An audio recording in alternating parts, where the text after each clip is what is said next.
हरे कृष्ण साहब 31। हरे कृष्ण 31। अवधेश कुमार मिश्रा जी, आप पढ़ सकते हैं। जी हरे कृष्ण प्रभु। हरे कृष्ण। स्वधर्ममपि चावेक्ष्य न विकम्पितुमर्हसि धर्मयाद्धि अन्यच्छत्रियस्य न विद्यते यदृच्छया चोपपन्नं स्वर्गद्वारम् अपावृतं सुखिनः क्षत्रियाः पार्थ लभन्ते युद्धमीदृशम्। कहते हैं कि अपने धर्म को देखकर भी तू भय करने योग्य नहीं है, अर्थात तुझे भय नहीं करना चाहिए, क्योंकि क्षत्रिय के लिए धर्मयुक्त युद्ध से बढ़कर दूसरा कोई कल्याणकारी कर्तव्य नहीं है। आगे कहते हैं यदृच्छया चोपपन्नम, हे पार्थ, अपने आप प्राप्त हुए और खुले हुए स्वर्ग के द्वार रूप इस प्रकार के युद्ध को भाग्यवान क्षत्रिय लोग ही पाते हैं। और जिनको ऐसा युद्ध प्राप्त होता है, बहुत बढ़िया। देखिए, आज से हम ये शुरू कर रहे हैं 2.31 से। यह है कि स्वधर्म पालन की कला है। क्या बता रहे हैं भगवान? स्वधर्म पालन की कला बता रहे हैं। स्वधर्म क्या होता है? स्वधर्म का मतलब है कि जैसे गीता का पहला जो श्लोक है वो क्या है? धर्म क्षेत्रे कुरुक्षेत्रे। तो पहला शब्द क्या है? धर्म। और अध्याय 18 का जो अंतिम श्लोक है, अध्याय 18 का 78वां, उसका अंतिम शब्द है मम। तो इसका प्रतिपाद्य विषय है गीता का कि किसी भी स्थिति परिस्थिति में मेरा कर्तव्य कर्म क्या है, मेरा स्वधर्म क्या है। आगे स्वधर्म को समझने से पहले हम ये भी समझ लेते हैं कि कभी कभी स्वधर्म और हमारे जो होता है ना विहित कर्म, हम समझेंगे, काम वर्ग समझ लेते हैं। देखिए, विहित कर्म क्या है? जो शास्त्रों में हमारे लिए करने के लिए अनुपालना दी है। स्वधर्म क्या है? कि जो हमारा कर्तव्य कर्म है, जो हमारे सामर्थ्य में, वही स्वधर्म है। जो हमारा सहज कर्म, स्वधर्म, नियत कर्म, ये एक ही बात है। ठीक है। लेकिन स्वधर्म में और विहित कर्म में कई बार क्लेश पैदा हो, तो हमारे लिए श्रेष्ठ क्या है? स्वधर्म। जैसे दिख नहीं रहा, वो कह रहे हैं कि देखो जी, मेरे घर वाले हैं, मेरे दादा परदादा हैं, मेरे गुरुजन हैं, मैं इनको नहीं मार सकता। ये क्या है? विहित कर्म है, हमें सम्मान करना चाहिए। लेकिन भगवान क्या करें? नहीं भाई, ये अधर्म का साथ है, इसलिए तुझे इनको मारना पड़ेगा। ये स्वधर्म है। तो एक बात निकल के क्या आई? ये बात निकल के आई कि स्वधर्म पालन में कभी हमें स्थूल रूप में दिख रहा हो प्राइमा फेसी कि ये हम गलत कर रहे हैं, लेकिन वो फिर पाप नहीं लगता, उसका गलती का पाप हमें दोष नहीं लगता। क्योंकि स्वधर्म पालन के अनुपालन में यदि हमसे कोई गलती हो रही है, दिख रहा है कि ये गलत है, तो वो गलती हमारी गलती नहीं है, क्योंकि वो स्वधर्म की अनुपालना है। जैसे किसान खेत में हल जोतता है तो उसमें कितनी जीव हत्या होती है, हो रही है, लेकिन उसको वो पाप नहीं लगेगा। लेकिन यदि वही किसान अटेंशन दे के किसी जीव को मारे तो वो पाप है। हम घर में झाड़ू पोंछा लगाते हैं या लगवाते हैं तो उसमें बहुत सारे जीव जंतु, चींटी वगैरह ये मर जाते हैं, पक्षी मच्छर इस तरह से। लेकिन उसमें हमें क्या है कि साफ सफाई स्वच्छता के हित में हमें वो करना पड़ता है, लेकिन हम जीवों की हत्या अटेंशन दे के नहीं करते। तो ये स्वधर्म पालन में वो क्या है कि जीवों की हत्या हो रही है तो हो रही है, हमारा ऐसा कोई लक्ष्य नहीं था मारने का। ठीक है। श्वास के माध्यम से जीवाणु मरते हैं। तो ये बात समझ में आती है कि सृष्टि में जो जीव है हमें दिखता भी नहीं, वो एग्जिस्ट करता है, लेकिन स्वधर्म पालन में उसकी हत्या होती है। सिर मार के खाता है किसी को, लेकिन वो उसका धर्म है। कैसा है? क्योंकि उसके जो है ही उसका आहार ही अन्य जीव है। लेकिन वही कोई मनुष्य ऐसा करे तो उसको पाप लगेगा। ऐसी छात्र धर्म में क्या है कि लॉ एंड ऑर्डर के लिए, जो आधुनिक भाषा का शब्द यूज करें, कि लॉ एंड ऑर्डर की स्थापना के लिए, राज्य में शांति की स्थापना के लिए, राज्य में धर्म की स्थापना के लिए, क्योंकि उस समय के राजा राजऋषि हुआ करते थे, है ना, और प्रजापालक हुआ करते थे। और उसमें जो है अधर्म का आचरण हो तो पब्लिक का कैसा आचरण होगा। तो इसलिए भगवान कहते हैं कि भैया स्वधर्म, तेरा जो क्षात्र धर्म है, ये तेरा स्वभाव से ही ये कर्तव्य कर्म है ना। ये धर्म युद्ध से बढ़कर क्षत्रिय के दूसरा कोई कल्याणकारक कर्म नहीं है ना। अपने छात्र, छात्र का मतलब क्षत्रिय धर्म को देख कर भी, इसमें क्षत्रिय वाला अच्छा है तो राजा छात्र धर्म है, ये क्षत्रिय वाला अच्छा होता तो विद्यार्थी धर्म है वो। तो क्षात्र धर्म को देख कर भी तुम्हें विकम्पित, विकम्पित का मतलब क्या है? विचलित नहीं होना चाहिए, कर्तव्य कर्म से विचलित नहीं होना चाहिए, क्योंकि धर्म युद्ध से बढ़कर क्षत्रिय के लिए दूसरा कोई कल्याणकारक कर्म नहीं है। भगवान राम भी क्या कहते हैं, भगवान राम जो कहते हैं कि जब परशुराम जी आते हैं कि नहीं आते हैं, जब विवाह होता है उनका माता सीता के साथ में, तो कहते हैं कि अरे, तो वो ललकारते हैं, तो कहते हैं देखिए ऋषिवर, आप ब्राह्मण हैं और ब्राह्मण पे हम जो है अपने स्त्री जाति पे और ब्राह्मण पे हैं वयोव्रत पे हम ये धनुष नहीं उठाते, लेकिन यदि कोई हमें काल भी आके ललकारे तो हम पीछे भी नहीं हटेंगे। होता नहीं होता है, तो वो क्षात्र धर्म है, वो उनका कर्तव्य कर्म है राजा का। यदि कोई युद्ध के लिए ललकारता है और वो पीछे हट जाए तो उसका वो कर्तव्य कर्म नहीं है। तो अब ये सीखने के लिए हमें होता है कि जैसे हम विद्यार्थी हैं, हम मान लीजिए गृहिणी हैं, हम पति हैं या पत्नी हैं, हम दादाजी, हम माता हैं या पिता हैं, तो सबसे पहला हर व्यक्ति का स्वधर्म अलग अलग होता है। जैसे परिवार में 4 जने तो चारों का अलग अलग स्वधर्म है, ठीक है। स्वधर्म व्यक्तिगत होते हैं, सार्वभौमिक नहीं होते, एक जैसे नहीं होते, ठीक है। किसी के लिए स्वधर्म कुछ और हो सकता है, दूसरे के लिए स्वधर्म और हो सकता है। पत्नी के लिए स्वधर्म अलग है, पति के लिए अलग है, बच्चों के लिए अलग है, पिता के लिए अलग है ना। तो अपने अपने स्वधर्म में यदि कभी कुछ ऐसा लगे कि नहीं ऐसा नहीं करना चाहिए, लेकिन भाव ये कहता है करना है तो हमें कर देना चाहिए, है ना। जैसे होता है, मान लीजिए कि हमें लगता है कि बच्चों को हम कभी ताड़ना देते हैं तो बच्चे लगता है उनको कि हमें क्यों टोकते रहते हैं, लेकिन माता पिता का, गुरु का ये कर्तव्य कर्म होता है कि वो बच्चों में दोष दृष्टि रखे, उनकी कमियों पर नजर रखे, ताकि वो ताड़ना के माध्यम से उनको सुधार सकें, उनको निखार सकें। क्योंकि यदि अपने लोग ही दोष दृष्टि की दृष्टि नहीं रखेंगे तो सुधारेगा कौन उनको, कोई नहीं सुधारेगा ना। तो ये हमारे वक्त की नजाकत भी होती है और ये हमारा स्वधर्म है, और ये हमें मानना भी चाहिए कि बड़ों की इस तरह की कोई स्थितियां देते हैं हमें, वो हमारी चीजों को वो आंकते हैं, एवेल्युएशन करते हैं हमारे व्यक्तित्व का, तो ये अच्छी बात है। क्योंकि रोड से गुजरते हुए पे तो कोई वैल्यूएशन करेगा नहीं, जो कोई हमारा अपना होता है निजी जन वही देखता है हमारी अच्छाइयों बुराइयों को, तो इसमें बुरा मानने की जरूरत नहीं है। तो स्वधर्म पालन में ये स्वधर्म पालन ही, देखिए हम गीता कैसे समझ रहे हैं, भगवान ने 2.11 से उपदेश देना शुरू किया, किसका, ज्ञान का, ठीक है। तो ज्ञान का मतलब क्या है, कर्तव्य करने से पहले ये भाव हमें आ जाना चाहिए, ये भेद स्पष्टता हमें हो जानी चाहिए कि हमें क्या करना है क्या नहीं करना है। तो पहले क्या बताई भगवान ने, ज्ञान की बातें बताई। देख भैया तू क्या है, तू तो देख शरीर क्या है, कपड़े की तरह है, लेकिन ये जीवात्मा क्या है, जीवात्मा जैसे घर में हम रहते हैं ऐसे ही जीवात्मा शरीर में रहती है, ये बताया, भेद बताया। लेकिन ये कर्तव्य कर्म नहीं करेगा तो तेरे को जो अवसर मिला है ये अवसर चूक जाएगा, तो ये भगवान ने बताई 2.11 से 30 तक चीजें हमने समझी भी। अब कह रहे हैं कि यदि ये पता लग गया हमें कि ये जान लिया कि हमें क्या करना है क्या नहीं करना है, तो हमें कर्म करने चाहिए। अब कैसे करने चाहिए ये भगवान यहाँ बताएंगे। जब कर्म करने की विधा हमें समझ में आ जाए तो यही कर्म भक्ति में कन्वर्ट हो जाते हैं। भक्ति के लिए अलग से कोई साधन नहीं जुटाना पड़ता। जैसे माता अनसुईया है, जो उनके पति ऋषि है, जो सप्त ऋषियों में एक थे अत्रि, वो क्या करती, जब माता सीता और भगवान राम लक्ष्मण जब वन में थे तो कुछ चित्रकूट में जब रहे, काफी समय रहे, ज्यादातर, जब वो वहां से विदा लेके जाने लगे आगे दंडकारण्य वन में, तो वो माता अनसुईया और उनके पास गए, तो उन्होंने कहा कि देवी, सीता से कहा भगवान राम ने कि आप जो है माता अनसुईया से कुछ सीख लीजिए, ये बहुत परम ज्ञानी है, परम साध्वी है, और इनके आगे ब्रह्मा विष्णु महेश नतमस्तक होते, तो आप बड़े सौभाग्यशाली हो कि आपको इनका सानिध्य मिला है।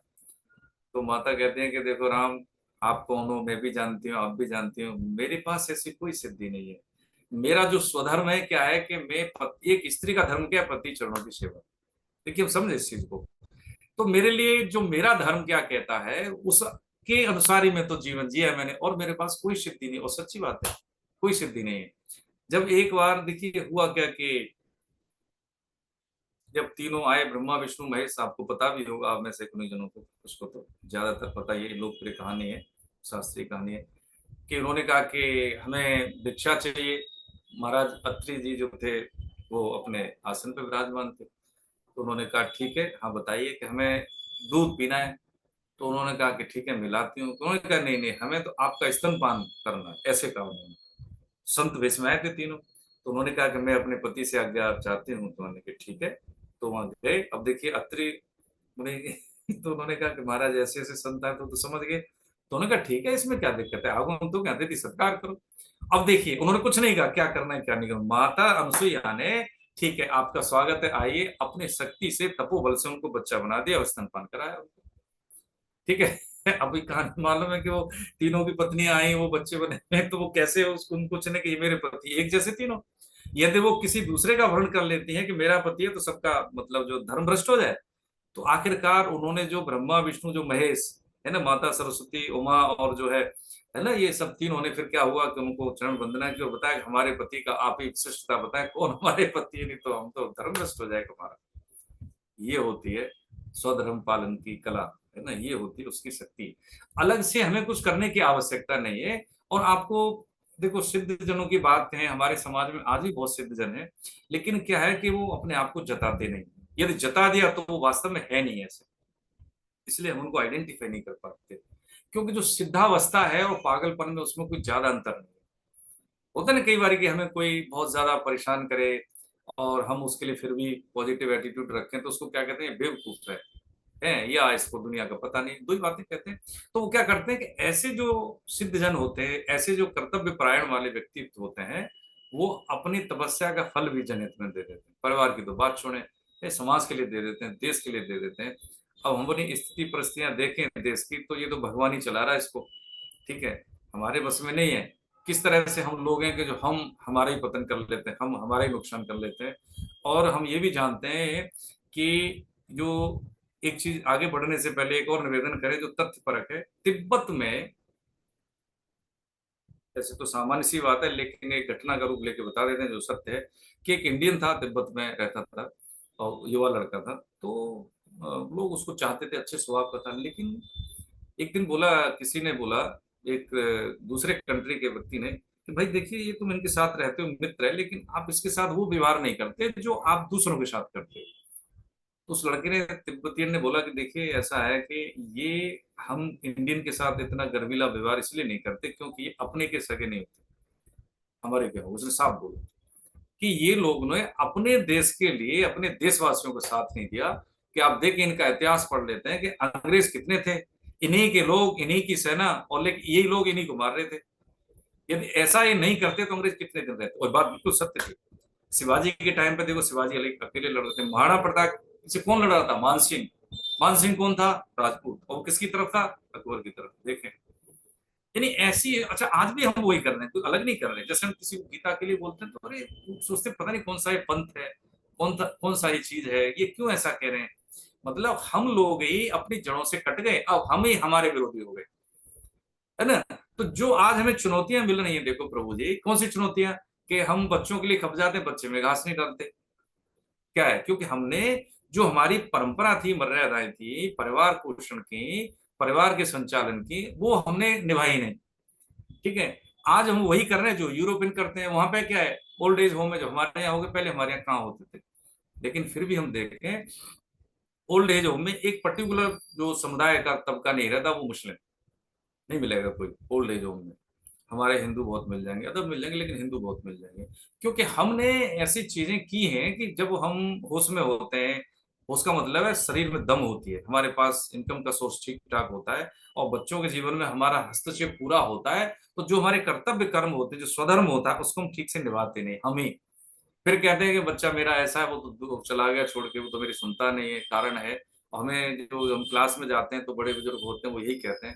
और देखिए, हम उनको बिल्कुल प्रेम से आदर पूर्वक यही कहते हैं कि देखो बाबूजी, हम यहाँ तो नहीं मिलाएंगे, आप हमारे लिए देखिए आदरणीय हैं, हम वही कहेंगे जो कहना है।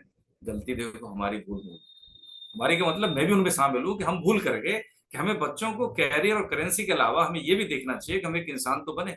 माता पिता की हमारे जीवन में क्या वैल्यू है, गुरुजनों की, बड़ों की हमारे जीवन में क्या वैल्यू है, हमारा व्यवहार उनके साथ कैसा होना चाहिए। जब कोई ऐसा वक्त आए तो हमें किसको चुने, हमें देर नहीं करनी चाहिए किसको चुनना चाहिए। लेकिन हम चुनते क्या है? पैसा। चुनते क्या है? अपने लिए निजी वक्त। हम माता पिता के लिए चुनते नहीं समय, हम चुनते क्या है कि हमें कितना नुकसान होगा, कितना घाटा होगा। हम अमेरिका में आ गए तो हमें जाना पड़ेगा, तो कितनी बार जाना पड़ेगा, उनको रखना पड़ेगा, तो क्या फायदे हैं, नहीं रखेंगे तो क्या नुकसान है, क्या फायदे हैं। तो ये स्थिति हमने पैदा की, है ना। तो यहाँ पे ये अर्जुन के समान हमारे पास देखो युद्ध तो नहीं है, लेकिन हमारे पास युद्ध से कम चुनौतियां भी नहीं है। आज के परिप्रेक्ष्य में समाज के दायरे में देख लें या घर परिवार के दायरे में देख लें, तो जो जैसा है वैसा यदि कर्तव्य कर्म करता चलता है, तो उससे जिंदगी में काम वर्ग का छूटता नहीं। अंबर का छूटने से मतलब क्या है कि यदि गीता के आश्रय में हमने अपनी जीवनचर्या को, गीता के सम्मुख हो गए हम, तो इससे क्या होगा कि जब एक उम्र होगी हमारी कभी, तो हमें ऐसा नहीं लगेगा कि भाई नहीं, हमने जीवन को जिया नहीं। क्योंकि नहीं तो इसके अलावा प्रभु जी पूरी ईमानदारी के साथ निवेदन करें आपके चरणों में, तो देखो ये है कि अब तक, ये प्रमाण के तौर पे हम समझे, अब तक जो हमने ढंग अपनाए जीवन जीने के, हम देख लें हम कितने शांत हैं अंदर से, कितने हम सुखी हैं, जिसको कहें कि आनंद में है, उमंग है हमारे पास। हम देख लें हमारी जो जो आनंदमय है, या हम कहें कि जो हमारी जो शांति की अवस्था है या खुश रहने के जो कारण हैं, दूसरों पर निर्भर होते हैं। यदि कोई आसपास के लोग हमसे खुश हैं तो हम खुश हैं, किसी ने हमें अटेंशन दे दी तो हम खुश हैं, ये हमारी निर्भरता है दूसरों पर है। और दूसरे पे कोई कैसे कितनी देर खुश रह सकता है, उसको क्या लेना देना हमारी आपकी खुशी से, है ना। हम खुशी तभी होते हैं जब हमारे सारे कार्य, काम भर के जो हमारे कर्तव्य कर्म समय से निपटते हैं, तो वो शांति मिलती है, वो नेस्ट की शांति मिलती है। हम करके देखें कई बार। तो भगवान ने ये कह दिया अर्जुन के माध्यम से हमको कि भाई देखो, कर्तव्य कर्म के निर्वाह में यदि कोई पाप भी बनता है तो वो तुझे पाप लगेगा नहीं, ऐसा कहा भगवान। ठीक है। अब 32वें में सर ने देखो पढ़ दिया है, 32वें में क्या कह रहे हैं कि अपने आप प्राप्त हुआ युद्ध खुला हुआ स्वर्ग का दरवाजा भी किसका? स्वर्ग का। हे प्रथानंदन, वे क्षत्रिय बड़े सुखी भाग्यशाली हैं जिनको ऐसा युद्ध प्राप्त होता है। अब देखिए इसमें हमारे लिए क्या है, हमारे लिए इसमें ये है कि यदि कोई सेवा हमें मिलती है तो वो सेवा हमें कर देनी चाहिए। हमें ऐसा नहीं होना चाहिए कि भाई नहीं, हम जैसे मान लीजिए हम गए आश्रम में गए, या हम घर में हैं और घर में हमारे जैसे मान लीजिए सास ससुर हैं या हमारे माता पिताजी हैं, संयोग से उनका शरीर वृद्ध हो गया और हमें उनकी अंग सेवा करनी पड़ रही है, तो करना चाहिए हमको। मंदिर में जाके माला जपने से या मंदिर में जाके विग्रह पे जल चढ़ाने से कुछ नहीं हुआ, वही माता पिता भगवत स्वरूप हैं। देखिए महाराज पुंडरीक का उदाहरण ले लेते हैं कि पुंडरीक जी थे, उनके माता पिता वृद्ध थे, तो उन्हीं की चरण सेवा में रहते थे, अंग सेवा में, नहाना धुलाना बिठाना, उनको खाना खिलाना। तो उनकी सेवा से प्रसन्न होके, है ना, भगवान उनको दर्शन देने आए, अंतःकरण शुद्ध हो गया उनसे, उनका स्वधर्म पालन से। तो उन्होंने कहा कि भाई पुंडरीक, हम आपसे मिलने आए, भाई मिल लो हमसे। तो वो कहते प्रभु जी ठीक है, अभी तो मैं पिताजी की अंग सेवा में हूँ, ये आसन ले लो। तो जो ईंट रखी थी, ग्रामीण क्षेत्र में ईंट रखी थी, तो ईंट दरवाजे पे फेंक दी, क्या आप यही आसन प्रभु स्वीकारोगे, ऐसे करके उल्टे हाथ से। और वो आसन जो आज भी वहां पे जो मूर्ति है, विग्रह भगवान का, विट्ठल जी का, वो उसी ईंट पे आज भी विराजमान है ना। तो ये बड़ी ऐसा होता है ना कि पारस्परिक विरोधी बातें हैं कि हम मंदिर में तो जाते हैं, दान भी करते हैं, पुण्य भी करते हैं, लेकिन हमारे माता पिता, पेरेंट्स है, हमारे सास ससुर है ना, ये परेशान है। तो देखिए वो फिर पूजा लगती नहीं ना। भगवान उनमें भी तो है, दादाजी में है, पिताजी में है, माताजी में है, पत्नी में है, पति में है। ये जो हमें सब मिले हुए हैं, ये भगवत स्वरूप है प्रभु जी। मम एव वान से हम समझेंगे, मम एव, एव का मतलब होता है केवल, मम माने मेरा, केवल, वान से मतलब मेरा ही अंश है, मम एव वान से यानी जीव मात्र मेरा ही अंश है, भगवान कहते हैं। तो जो अंतर्यामी रूप से सबके अंदर विराजमान जो सत्ता है, वो ईश्वर का ही रूप है ना। पिता ही है ईश्वर के रूप में मेरा पालन पोषण करने आए थे, और वही है। माता ही ईश्वर के रूप में आई, हाँ बिल्कुल सही है, क्योंकि समझेंगे हम इसको। भगवान कहते हैं आगे अध्याय 7 में कि जो भी सृष्टि में मेरे सिवाय कुछ है नहीं, तो कुछ नहीं है। जैसे हमने समझा ना, गेहूं पहले था, फिर बाली बना, उसके बाद फिर गेहूं निकला, ऐसे ही है सृष्टि का जब सृजन होता है और सृष्टि का अंत होता है, तो बसते शुरू में भी भगवान, अंत में भी। तो बीच में जो दिख रहा है वो भी ईश्वर ही है। लेकिन क्या है कि जीव को शुद्ध करने के लिए उसने अपनी पृथक सत्ता मान लेने से जीवपने में आके वो सुख दुख भोगता है। और जो ये व्यक्ति मनुष्य शरीर में जान लेता है कि नहीं, हमें इन कर्तव्य कर्म के माध्यम से शुद्ध होना है और अपने गंतव्य को प्राप्त करना है, ये हम मुसाफिर खान है। हम सब यहाँ के मुसाफिर हैं, हम यहाँ पे रहने वाले नहीं है। सफर उसी का सुखमय होता है जो ये जानता है कि सफर का मजा तभी है जब हम एक दूसरे के साथ में, भैया आप भी बैठ जाओ, हम थोड़ा आगे खिसक जाते हैं। लेकिन वो कष्ट में रहता है, अरे मैंने तो रिजर्वेशन कराया, आप उधर ही रखिए, आप उधर ही बैठे भाई, एक बात देखिए। तो हमें पता है कि हमें एक समय के बाद, डेस्टिनेशन के बाद हमें उतर जाना है, सब अपने अपने गंतव्य की ओर चले जाते हैं, हमें उनका चेहरा भी याद नहीं रहता। फिर चाहे हम कितनी भी बात करें, लेकिन 24 घंटे बाद उसका हमें चेहरा नहीं याद रहता, क्योंकि हमें पता है कि हम कभी मिलने वाले नहीं है। सत्य यही है कि जीवन में इसके बाद हम किसी को नहीं मिलते हैं।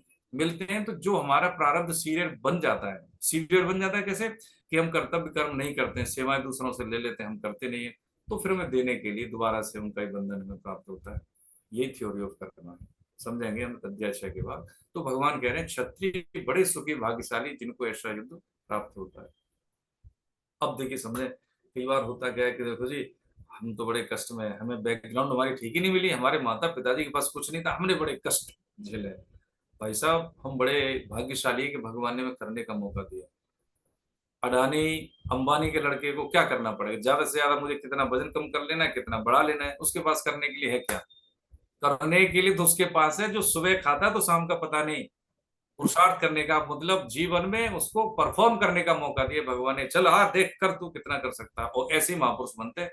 आप देख लें किसी भी महापुरुष को, उसने या तो चुना है या उसको मिला है, या तो परिस्थिति को उसने चुन लिया है, जैसे मान लीजिए शहीद भगत सिंह, सुभाष चंद्र बोस, विवेकानंद, ठीक है, या उसको मिला है। देखें किसी, लेकिन यदि किसी ने कहा भी नहीं है कि आप शहीद होने के लिए आ गया, किसी ने कहा कि नहीं, स्वयं प्रेरणा प्रेरणा होती है उसको, कोई किसी को नहीं कहता कि आप शहीद होने के लिए। आजाद भगत सिंह से किसी ने बोला था या चंद्रशेखर है, या उनसे बोला था जो सुभाष चंद्र बोस से, किसी ने नहीं बोला था। चाहते तो आईसीएस बन के अपनी जिंदगी जी रहे, लेकिन लगा नहीं कि मैं जिस भारत माता का लाल हूं और उसके लिए मैं इन्हीं के साथ गुलामी करने लग जाऊं, अपने भाइयों पे गोली चलवाऊं। देखिए ये बड़ी विचित्र स्थिति रही है आज भी हमारी, कि हम आते हैं कोई भी सामाजिक क्रिया करके, लोगों में जन जागरण करके कि मैं अच्छा वातावरण दूंगा, नेता बन गए, हम शासन में भी आ गए, लेकिन वही नेता फिर उनके साथ बड़ा धोखा करता है। देखिए ये मंच नहीं है, लेकिन हम बात कह रहे हैं क्योंकि हम अपने समाज की जिम्मेदारी, अपने हिस्से का संघर्ष हम कर गए, तो बस इतना ही तो करना है। जैसे कि घड़ी है, घड़ी का हर एक पुर्जा अपना काम करता है, हर एक पुर्जा, इसमें से एक भी पुर्जा अपना काम नहीं करे तो घड़ी घड़ी न रहे। छोटा सा उदाहरण है, ऐसे ही समाज में परिवार का एक कोई सदस्य अपना कर्तव्य कर्म का निर्वाह नहीं करे तो परिवार परिवार नहीं रहता उसमें। लेकिन फिर भी हमें ये बिना सोचे समझे कि कोई अपना काम कर रहा है तब हम करें, कोई हमारे लिए परफॉर्म कर रहा है तब हम करें, इसकी चिंता हमें नहीं करनी। ये हमें क्या करना है कि मेरा कर्तव्य कर्म क्या है, मेरा काम क्या है, बस मुझे कर देना है, बाकी हो जाने। यदि किसी के दूसरे से कर्म के प्रभाव से प्रभावित होकर हम अपना ड्यूटी नहीं करें, कर्तव्य कर्म नहीं करें, तो फिर हमारा पतन होगा, समय बर्बाद हो जाएगा, जीवन बेकार हो जाएगा। ठीक है, तो ये भगवान ने कहा कि जो कुछ भी स्थिति परिस्थिति मिल रही है हमें प्रस्तुत कर्तव्य कर्म के लिए, तो ये बहुत भाग्यशाली हैं हम कि इसके माध्यम से हम चले जाएं। एक बात और इसमें समझें कि हमारी क्षमताओं के अनुसार ही हमें परिस्थितियां मिलती हैं। पक्की बात, वो ये कहे कि देखो जी हम तो बड़े बेचारे हैं, हम तो बड़े दीन हैं, हमारे पास ऐसा खर्चा आ गया, हम कैसे करें, झूठ बात। क्योंकि पेरेंट्स सामाजिक जीवन में माता पिता बच्चों को उतना ही वजन देंगे जितना कि वो उठा सकता है, हो सकता है सामर्थ्य से कम। भगवान भी वही परिस्थिति देते हैं कि जितनी हम उसको फेस कर सकते हैं, वो चुनौती को हम जूझ सकते हैं उस चुनौती से, ये पक्की बात है। लेकिन हम क्या करते हैं कि उसमें मतलब उस कर्तव्य कर्म को निभाने में जो कष्ट आते हैं, कष्ट सहन करने के कारण है, इस स्थिति से बचने की कोशिश करते हैं। भगवान ने कहा है ना, मात्रा स्पर्श कौनते है ना, कि ये मात्रा स्पर्श कौनते आगमा पायनो है, ये भी इंद्रियों का जो संयोग होता है, सुख दुख, ये जो आने जाने वाले हैं, इसलिए तू इनको सहन कर ले। कैसे? तान तितिक्षस्व भारत, हे भारत इसको तू सहन कर ले। ये आएंगे, सबके पास आएंगे, ऐसा कौन है सृष्टि में? भगवान भी आए अवतार लेके, उनको भी सब सहन करना पड़ा, शायद इतना ज्यादा कि हम तो सोच भी नहीं सकते। तो ये आएंगे, ये पक्की बात है, आएंगे। लेकिन गीता का साधक एक फौलादी है, देने वाला होता है, ये झुकने वाला नहीं होता। वो हम देख लें, जितने भी आज हम स्वतंत्रता का जो रस पान कर रहे हैं, अपने देश में इस तरह से बैठे हैं, बात कर रहे हैं, उस विधिक डॉक्यूमेंट के अधीन होकर हम जीवन को जी रहे हैं, वो ऐसे लोग नहीं थे। ठीक है, उन्होंने बहुत कुछ सहा हमारे लिए, बहुत कुछ उन्होंने जो है झेला, और अपने निजी जीवन में बहुत कष्ट सहे। लेकिन आज उधर हमें ये भी नहीं पता कि उनका जन्मदिन कब होता है। ठीक है, हमें लेकिन ये जरूर पता है कि भाई शाहरुख खान का जन्मदिन कब है, फलाने जो उसका ये सब कब है, हमारे बच्चों को भी पता है न। हम इस बारे में अपने बच्चों से कभी बात करते तो उनमें संस्कार कैसे बलवती होंगे? तो दादी दादा की कहानी, नाना नानी की कहानी जो बच्चों को मिलती थी, संस्कार उन्हीं से मतलब पुष्ट होते थे, वो चीजें बच्चों को कहाँ है? अब तो हम पूछे कि भैया माता सीता है कि पिताजी का नाम क्या था, तो बहुत कम बच्चों को पता होगा। है, माता सीता की माता का नाम, पिता का नाम, हो सकता है चार भाइयों का नाम भी पता हो न हो। लेकिन वो कमी का है, वो हमारी कमी है। हमने अपने बच्चों को कभी क्वालिटी टाइम दिया ही नहीं। कहाँ दिया है ना। माता पिता आजकल दोनों जॉब में होते हैं, तो इसलिए उनके पास उनको निजी समय देने के लिए वक्त नहीं, तो क्वालिटी टाइम की तो बात छोड़ें। ये बहुत नेगेटिव पहलू है। देखिए हमारे पास देखो प्रभु जी एक ही जिंदगी मिली है। देखिए इसको मान लें, हमारा आपके चरणों में निवेदन है कि आप सब लोग देखिए समझदार हैं, हम इतने सब जाने हुए ज्ञान का यदि सम्मान करके और जीवन जिएंगे तो बस हो गया काम। किसी अलग से कोई मतलब जो है प्रवचन की जरूरत थोड़ा है। ये हम सब जानते हैं। केवल पैसे से परवरिश नहीं होती। हाँ, उनको पैराशूटर बना सकते हैं बच्चों को, पैसा डोनेशन दे दिया और उसको स्थापित कर दिया, लेकिन वो जड़ से नहीं जुड़ेगा कभी भी। बच्चों को ग्रास रूटर बनाने के लिए जरूरी क्या होता है, हम उनको टाइम दें, क्वालिटी टाइम दें, अपनी मर्यादा सिखाएं, कुल के बारे में बताएं, दादाजी का नाम, परदादा का नाम, हम किस कुल से हैं, हमारी परंपराएं क्या है, हमारे घर में ऐसे ऐसे होता है, हम क्या करते थे, दादाजी बच्चे को बताएं, नाना जी बच्चों को बताएं। तो बच्चों को पोषण मिलता है, उनको अपनी परंपरा पे गर्व होता है। यही गर्व तो बता रहे हैं हमको। प्रथानंदन का मतलब क्या है? प्रथा का मतलब उनकी माता जो पृथु की पुत्री थी। प्रथा का मतलब होता है कि वो उस भक्त कुंती है। प्रथा का मतलब है तू उस राजरानी का बेटा है जो कर्तव्य पालन में निष्ठ है। जब कह रहे हैं कौन थे कुंती बहुत बड़ी भक्त है, तो कहते तू भक्त का बेटा है भाई, तू कैसे सोच रहा है। तो हर संबोधन के पीछे उनका भाव क्या है कि उनको बता रहे बार बार कि तू अपनी शक्तियों से अवगत नहीं है भाई। ये हम ये स्वधर्म पालन है। यही स्वधर्म पालन भक्ति में कन्वर्ट होता है। यही गीता का प्रतिपाद्य विषय है ना। अब हम कहीं ये छोड़ के, गृहस्थ को छोड़ के तो कहीं जाने वाले नहीं है और न जाना चाहिए, लेकिन यहीं रह के हम जो हैं जैसे हैं जिस परिस्थिति में, उसी को हम गीता के सम्मुख होके देखिए, हमें गुरु बनाने की भी जरूरत नहीं है। क्योंकि आजकल होता क्या है कि पहले हम देख लें। क्या देख लें? देखिए एक चीज मैं आपको बिल्कुल सत्य घटना बताते हैं। ये करीब 35 साल पहले की है। यहाँ लखनऊ के पास में करीब 80 किलोमीटर दूर एक नीम सारण्य स्थान है। कथा श्रवण की और सुनने की और कहने की जो प्रथा यहीं से शुरू हुई षष्ठी में। नीम सारण, इसको चक्र तीर्थ बोलते हैं, चक्र तीर्थ, जहाँ पे सूत जी ने 88,000 ऋषि मुनियों को भागवतम की कथा सुनाई थी। तो कानपुर की एक माता जी थी और वो सामान्य से भेष में एक आश्रम में गई। 35 साल पहले की घटना है। तो वहां पे एक संत जी प्रवचन कर रहे थे। तो जब प्रवचन समाप्त हुआ तो उस समय 1 रुपया की वैल्यू हुआ करती थी। तो 1 रुपया लेके गए कि महाराज देखिए मेरे पास यही है। सामान्य सा उनका पहनावा था, तो लग रहा था कि ये कोई ज्यादा अच्छी पोजीशन के घर से नहीं है। तो ये 1 रुपए की सेवा से मैं संत सेवा करना चाहती हूँ। तो उन्होंने वो आदेश दिया अपने शिष्य को, संत जी महाराज ने, तो बेटा ले लो इनसे और एक काम करो कि जो सब्जी भोजन प्रसाद है उसमें 1 रुपए का नमक लो, सभी में मिला दो, सब संतों को पवाओ। और उन्होंने माता जी ने देखा कि भाई ये तो बहुत अच्छा उपयोग है 1 रुपए का। सबकी सेवा हो गई, 1 रुपए को सबको खिला दी। जब इतने संत, हजारों संत थे वो, मतलब जो आ सकता था, नमक चाहे एक एक कण गया लेकिन गया तो सबके पेट में। तो वो माता जी का असली रूप फिर सामने आया कि हे प्रभु, बाबा देखिए मेरे संतानें ठीक है, सब कुछ है, लेकिन मैंने अपने हिस्से की कुछ संपत्ति रखी थी कि जो मैं ऐसी जगह देके जाऊंगी जो उसका सदुपयोग करे। महाराज मुझे अब कुछ देखना नहीं है, बस ये मेरे पास जो था वो सब आपके निमित्त है। अब मैं जान गई हूँ तो आप इसका सदुपयोग करें। उन्होंने सारी संपत्ति डोनेट कर दी उस शास्त्र में। समझने की बात ये है कि ये जो जीवन में हमें जो निर्णय लेने होते हैं, उस निर्णय लेने के लिए कुछ हमें समय की ज्यादा जरूरत नहीं पड़नी चाहिए और नहीं आवश्यकता होती है। क्योंकि जब हमारे मताग्रह हो जाते हैं तो हम निर्णय नहीं ले पाते।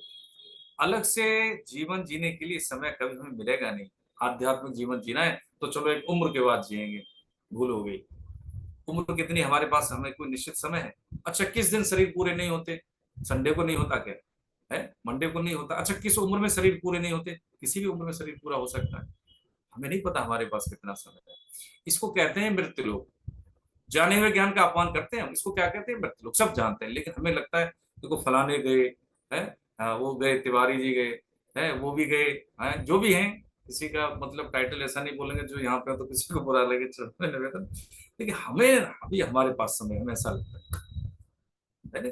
तो इसमें डरने की बात नहीं है, बात समझने की है कि जो हमारे पास ये ड्यूटी है, इन ड्यूटी को करने के लिए हमें समय मिला है। समय हमारे पास अतिरिक्त नहीं है, हमारे पास कितना समय वो भी नहीं है। तो जो मुख्य कार्य हमें करने वाले वो हमें कर लेने चाहिए। भागवतम का देखिए कि श्लोक है, आपको अच्छा लगेगा। न ग्रहम बंधनागारम बंधने न च कारणम है ना, न गृहम बंधनागारम बंधने न च कारणम गृहस्थो मनसा यो विमुक्तो गृहस्थो भी विमुच्यते। न गृहस्थी बंधन है न बंधन का कारण है। मन से जो मुक्त है वो कैसा है, वो गृहस्थ में रह के भी भगवत प्राप्त संत, ऐसा का है भगवान वेदव्यास जी का, कृष्ण द्वैपायन नाम है उनका, वेदव्यास जी का। तो ये स्थिति है, यही बता रहे हैं। हमें जो मनुष्य शरीर मिला है, हम अपने आप को, हम वैल्यू हम अपने आप को देते नहीं। हम संसारी हैं, हम ग्रस्त हैं, अरे जी हम तो बड़े, नहीं ऐसा नहीं है। भगवान के अंश हैं हम, ये ठसक होनी चाहिए। जैसे हम कहें कि जी मेरा जो किसी से बहुत बड़े अधिकारी से, बहुत बड़े नेता से संबंध है, तो ठसक होती नहीं, अरे कह के देखो, कुछ करके देखो, हम उसके पास चले जाएंगे। ऐसे ही हम मम एवांश से, हम ईश्वर के अंश हैं। ठीक है, हम कोई भाग्य के अधीन होकर रोने धोने के लिए नहीं आए। हमारे अंदर वो सामर्थ्य है, लेकिन हमने उस सामर्थ्य को कभी तवज्जो नहीं दी। ठीक है, एक बार एक तो जो शेर ना, शेर से पूछा, शायद हमने निवेदन भी किया हो, छोटे से रूप में समझ के आगे बढ़ते हैं कि जंगल में सबसे ज्यादा शक्तिशाली हाथी होता है, देखा जाए तो शरीर के हिसाब से शक्तिशाली होते हुए, लेकिन वो राजा नहीं है। सबसे ज्यादा फुर्तीला चीता होता है, लेकिन सबसे ज्यादा फुर्तीला होने के बावजूद भी वो राजा नहीं है। सबसे ज्यादा चालाक लोमड़ी होती है, लेकिन फिर भी वो राजा नहीं है। तो शेर से कहा, भाई तेरे में कोई तो इनमें से गुण नहीं है, तू राजा क्यों है?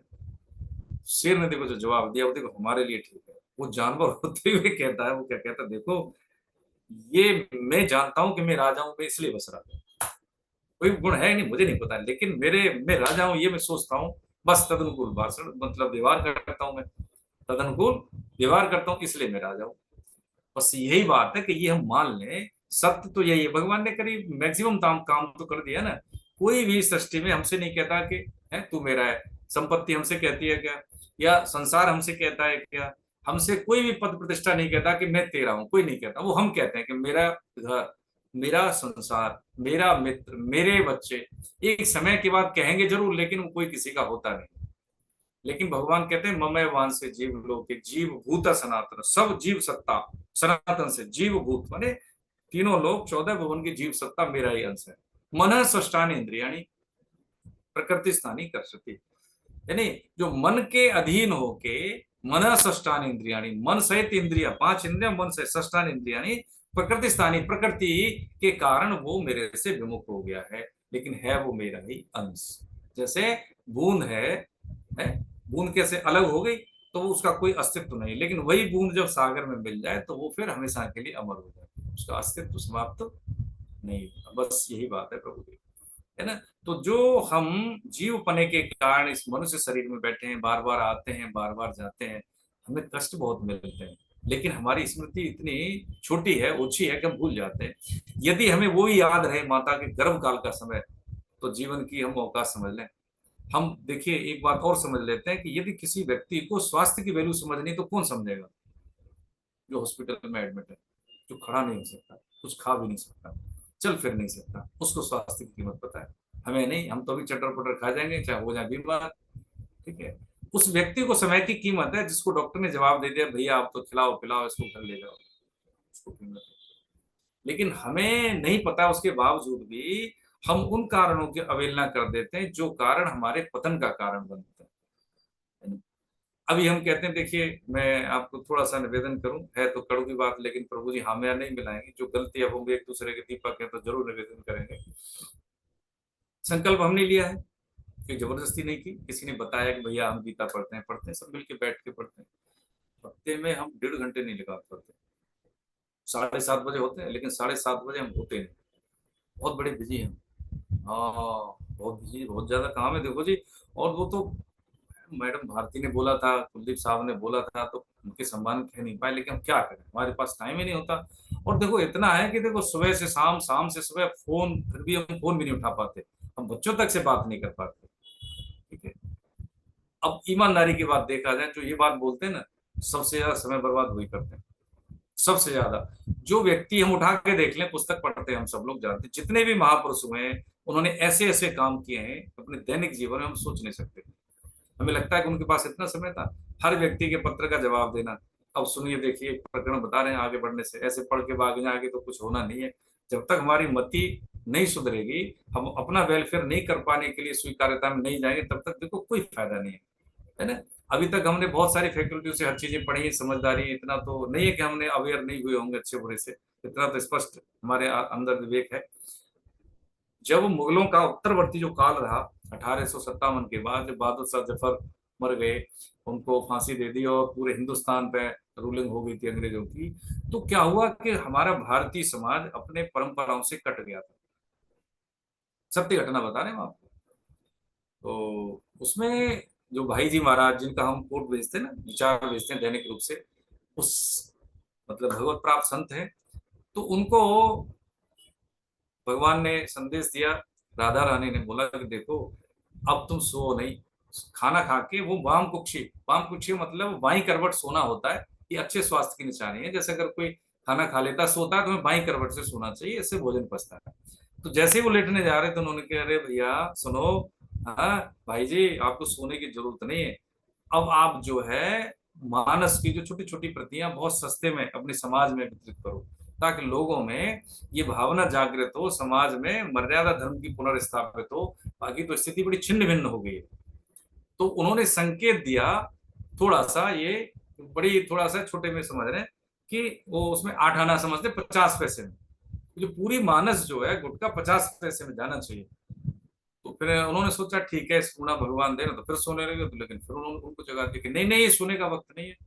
फिर वो उठ गए, उन्होंने हिसाब लगाया पूरा, तो उसमें 6 आने का घाटा पड़ रहा था। तो पूरा जैसे 1 लाख प्रतियां उनको छपवानी थी, 1 लाख में क्या हुआ कि उनको हिसाब लगाया तो 1,37,000 का घाटा पड़ रहा था उसको छापने। उन्होंने कहा भाई ये कैसे होगा। तो वो फिर अपना जो पत्नी को, माता जी को बोला उन्होंने कि भाई हमारा जो है ना झोली पैक कर दो। तो झोली में माला और ये साधन होते थे। तो कलकत्ता गए। कलकत्ता में क्या होते, मारवाड़ी बहुत रहते थे, आज भी। तो ये उसी पट्टी से निवास करते थे वहां पे राजस्थान में। तो वहां पे जब गए, कलकत्ता पहुंचे, कलकत्ता वो उसके जो है वहां पे गद्दी पे गए। तो मारवाड़ी का जहाँ पे व्यवसाय होता है उसको गद्दी कहते हैं सामान्य भाषा में। अरे भाई जी आप आए आए, ठीक है। तो उन्होंने कहा कि देखो ऐसा है, अब खाने पीने की बात तुम कह रहे हो तो ठीक है, लेकिन हम खाना तभी खाएंगे जब हमें दक्षिणा मिलेगी। उन्होंने कहा ये क्या मतलब है कि भाई ब्राह्मण दक्षिणा देता है, आप बनिया कब से लेने लगे। तो उन्होंने कहा नहीं नहीं, ब्राह्मण खाने के बाद लेता है, हम खाने से पहले लेते हैं। तो उनको तो 1.5 लाख का इंतजाम करना था। तो उन्होंने कहा ठीक है, कि नहीं ठीक है, नहीं अगर खाना खिलाना है तो पहले दक्षिणा का इंतजाम करो, नहा धो के तुम आ ही रहे। तो उन्होंने कहा भाई ठीक है, ये कौन सा इनका आदेश है। तो उन्होंने कहा जानते थे कि सिद्ध संत है। तो सबने 20-20 हजार का चेक मतलब अपना, जब तक वो आए तब तक 4-5 लोग इकट्ठे हुए, तो उसमें करीब 1 लाख रुपए हो गए। तो उन्होंने देखा कि भाई 1 लाख, भाई अभी तो हमारी इच्छा नहीं है खाने की, अभी इसमें कुछ कमी है। जैसे ही उन्होंने बोला तो 2 लोग और आ गए। तो 1 लाख करीब 40 हजार के आसपास हो गए। तो भाई जी महाराज तो तैयार हो गए, खाना खाने लगे। तो एक ने बोला महाराज अभी पूरी हिसाब किताब नहीं हुआ है, आपने जिल्द का तो खर्चा जोड़ा नहीं इसमें। तो जो मोटा अगर उसका जिल्द नहीं होगा उसका, तो मानस कैसे वितरित होगी, तो फट जाएगी। कहते हाँ बात तो सही है। तो 15,000 रुपए का खर्चा आ रहा था वो 1 लाख की प्रिंटिंग में, तो 15,000 रुपए किसी और ने दिए। जैसे ही उनका इंतजाम हुआ, एकदम वापस की ट्रेन से फिर वो गोरखपुर आए। उस जमाने में देखिए गीता प्रेस क्या है, उसकी कागज की क्वालिटी देख लें, उसकी छपाई हम देख लें, कि जो उनका खर्चा आता है वो भी नहीं पूर्ति होती देखा जाए। ऐसे करके जब उस दौर में कल्याण का हम देखें कोई अंक, तो उसमें है कि उस दौर में ऐसी बाढ़ आई थी हिंदुस्तान में अध्यात्म की, कि घर घर मानस के पाठ, लोगों में अपनी मर्यादा के प्रति, मूल्यों के प्रति जागृति, और ऐसा वातावरण हुआ भक्ति में कि लोग मानस का पाठ कर करके अपने जीवन को शुद्ध करने लगे। तब से गीता प्रेस की जो अवमानना थी, स्वीकृति थी, वो बहुत बढ़ गई। कि कल्याण के बहुत सारे जो सब्सक्राइबर्स बन गए, मतलब जो है पाठक बने। पहले तो बहुत सस्ती आती थी और बाई पोस्ट मिलती थी। विद्यार्थियों को मुझे लगता है कि 1 रुपए के चंदे में मिल जाती थी उस समय। भाई जी के पास यदि किसी विद्यार्थी की चिट्ठी जाती थी कि मैं विद्यार्थियों में पूरा पैसा नहीं दे पाऊंगा, तो उसको मुफ्त में उसके एड्रेस पर कल्याण भेजा करते थे। जब उनका शरीर पूरा हुआ, तो देखिए बता रहे हैं स्वधर्म पालन की, तो शरीर कैसे पूरा, कैसे उन्होंने शरीर पूरा किया, कि जैसे कोई घर से विदा लेके जाता है, प्रभु गलती हो माफ करना, प्रणाम आप सबको करना। भाई जी महाराज, ये कोई अभी की बात है, कोई ज्यादा पुरानी बात नहीं। ठीक है, हम चल रहे हैं इस तरह से। तो यहाँ जो गया प्रसाद जी पंडित जी थे सिद्ध संत, जब उनका शरीर पूरा हुआ तो उनको ये आभास हो गया, क्योंकि उनकी दृष्टि सूक्ष्म होती है, कि इनका शरीर पूरा हो गया, वृंदावन की ओर जाए निजी सती के रूप में। भगवान की गोपी का अवतार था, कहते हैं सिद्ध जन भाई जी हनुमान प्रसाद पोद्दार जी महाराज के नाम से जिनको जानते हैं। तो ये अवस्थाएं हम सब प्राप्त कर सकते हैं। देखिए, ये ऐसा नहीं कि उनमें क्षमता थी हमें नहीं, बस क्या है कि हमने उस चीज को अभी विसार दिया है। हम महत्व दे रहे हैं संसार को, महत्व दे रहे हैं पद प्रतिष्ठा को, महत्व दे रहे हैं जो सीइंग इज बिलीविंग को, हम महत्व दे रहे हैं उन चीजों को जो नाशवान है। हम उन कर्तव्य कर्म को महत्व नहीं देते जिससे हमें निखार आना है ना। तो यही स्थिति से अवगत करा रहे भगवान श्री कृष्ण किसको? अर्जुन। ठीक है, आगे बढ़े 33वां पढ़े। हरे कृष्ण। 33वां, 33, जी 34, 35, 36, हाँ ये जी पढ़। जी। अ, अथ चेत्त्वमिमं धर्म्यं संग्रामं न करिष्यसि ततः स्वधर्मकीर्तिं च हित्वा पापमवाप्स्यसि अकीर्तिं चापि भूतानि कथयिष्यन्ति ते व्ययाम् संभावितस्य च कीर्ति मरणादतिरिच्यते भयाद्रणादुपरतं मन्स्यन्ते त्वां महारथाः येषां च त्वं बहुमतो भूत्वा यास्यसि लाघवम् अवाच्य वादांश बहुन्वद अवाच्य वादांश बहुन्वदिष्यन्ति तवाहिताः निन्दतस्त्व सामर्थ्यं ततो दुःखतरं नु किम्। अब अगर तू यह धर्ममय युद्ध नहीं करेगा तो अपने धर्म और कीर्ति का त्याग करके पाप को प्राप्त होगा और सब प्राणी भी तेरी सदा रहने वाली अपकीर्ति का कथन अर्थात निंदा करेंगे। वह अपकीर्ति सम्मानित मनुष्य के लिए मृत्यु से बढ़कर दुखदाई होती है तथा महारथी लोग तुझे भय के कारण युद्ध से हटा हुआ मानेंगे। जिनकी धारणा में तू बहुमान्य हो चुका है उनकी दृष्टि में तू लघुता को प्राप्त हो जाएगा। तेरे शत्रु लोग तेरी सामर्थ्य की निंदा करते हुए बहुत से न कहने योग्य वचन भी कहेंगे। उससे बढ़कर और दुख की बात क्या होगी। जी बहुत बढ़िया, देख बहुत सुंदर, चलो बहुत अच्छा प्रयास है। देखिए, इसमें भगवान ये बता रहे हैं 4 श्लोक में, ठीक है भैया यदि तू मेरी बात नहीं मानता तो देख तेरे को क्या क्या नुकसान होंगे। क्या नुकसान होंगे? अगर तू इस धर्म युद्ध को नहीं करेगा तो धर्म और कीर्ति का त्याग करके पाप। धर्म क्या है? तू धर्म से पतित हो गया। जब धर्म तेरे साथ नहीं तो तेरा पतन निश्चित है, तेरा नाश हो जाएगा। कीर्ति यश नहीं मिलेगा तुझे, कौन नाम तेरा याद रखेगा? अर्जुन को ही था। और सब प्राणी भी तेरी सदा रहने वाली अपकीर्ति का कथन निंदा करेंगे। निंदा और आलोचना में अंतर है। निंदा का मतलब है 100% बुराई, आलोचना का मतलब है ये अच्छा है, ये थोड़ा कमी थी, ये दोनों में फर्क है। निंदा करेंगे। वह अपकीर्ति सम्मानित मनुष्य के लिए मृत्यु से भी बढ़कर दुखदाई होती है। हाँ, कभी कभी होता है किसी व्यक्ति, अच्छे व्यक्ति को जरा सी चूक हो जाए तो देखा सुसाइड कर लेते हैं। हमसे चूक हो गई, समाज को मुंह नहीं दिखाते। अब बताइए, तो तुम्हें फिर लगेगा ऐसा कि मेरी इतनी अपकीर्ति, मुझे तो ऐसा कर लेना चाहिए, है ना। फिर कह रहे हैं आगे कि महारथी लोग तुझे भय के कारण युद्ध से हटा हुआ मानेंगे। महारथी जो कैसे हैं? योद्धा हैं, जो कर्मवीर टाइप के जो महारथी हैं, वो तेरे को क्या करेंगे? अरे तू कायर है, युद्ध से हटा हुआ है। जिनकी धारणा में तू बहुमान्य अभी हो चुका है ना भैया, तू लघुता को प्राप्त होगा, तेरा कोई कद नहीं होगा, कोई कद नहीं होगा। और तेरे शत्रु तेरी सामर्थ्य की निंदा करते हुए बहुत से न कहने योग्य वचन भी कहेंगे। उससे बढ़कर और दुख की बात क्या होगी। ये ऐसी चीज है जो तेरे को चोट नहीं लगेगी स्थूल रूप में फिजिकली, लेकिन तेरे अंतर मन को ये कचोटेंगे बार बार। अभी मोह वस्तु इसको समझ नहीं रहा, लेकिन तू इतना पश्चाताप करेगा, कई बार अपने जीवन को भी खतरे में डाल देगा। देखिए, उसमें गोस्वामी जी का है, साधन धाम मोक्ष कर द्वारा पाए न जे परलोक संवारा। साधन धाम मोक्ष कर द्वारा, साधन ये शरीर साधन का धाम है। एक काहिन पाए न जे परलोक, इसको पाने के बाद भी हमने अपना परलोक नहीं सुधारा। फिर कह रहे हैं सो परत्र दुख पावे सिर धुन धुन पछताए। सो परत दुख पावे और सिर धुन धुन पछताए। काल है कर्म है ईश्वर है मिथ्या दोष लगा। काल है यानी समय, कर्म है यानी कर्मों को, और ईश्वर को मिथ्या, मिथ्या हमारे झूठा दोष लगा। अरे भगवान ने मनुष्य जीवन सिर्फ और सिर्फ एक ही कारण दिया जीवन, किस लिए? अपना कल्याण करने के लिए। पक्की बात। सिर्फ और सिर्फ, देखिए सत्य वचन तो यही है। लेकिन हम समझते हैं कि हम बच्चों के लिए हैं, हम ये पद प्रतिष्ठा के लिए हम नहीं रहे तो देश कैसे चलेगा, ये फलाना ऑर्गेनाइजेशन कैसे चलेगा, मेरी कंपनी कैसे चलेगी, और आज मैं कुछ कर रहा हूँ कर रही हूँ, अगर मैं नहीं हुई तो कैसे चलेगा। ये बहुत सब झूठी बात है। ये हम क्या है, नैमित्तिक कारक हैं। दो कारक होते हैं, एक नैमित्तिक, एक होता है उपादान। नैमित्तिक का मतलब है यदि हम नहीं है तब भी वो काम होगा, हाँ होता है। उपादान का मतलब है कि यदि कोई नहीं है उसके बगैर काम न चले। तो मनुष्य के बगैर तो सबके काम चलते हैं, लेकिन भगवान के बगैर किसी का काम नहीं चलता। देखिए, ये स्वामी जी और संत जन तो कई बार बोल चुके हैं कि सृष्टि में सबसे ज्यादा निरोग, यानी स्वास्थ्य देने वाला, और सृष्टि में सबसे ज्यादा विल पावर देने का कारण, सृष्टि में सबसे ज्यादा जो बफर, जो कैपेसिटी बिल्डिंग का बफर कैपेसिटी मतलब किसी भी चुनौती से सामना करने की शक्ति, और सृष्टि में विल पावर, विचलित न होने की शक्ति, मेमोरी, इम्यूनिटी, सबका एक ही कारण बताया, भगवान नाम। वो भी कितना, 20 मिनट 24 घंटे में कर ले गए थे।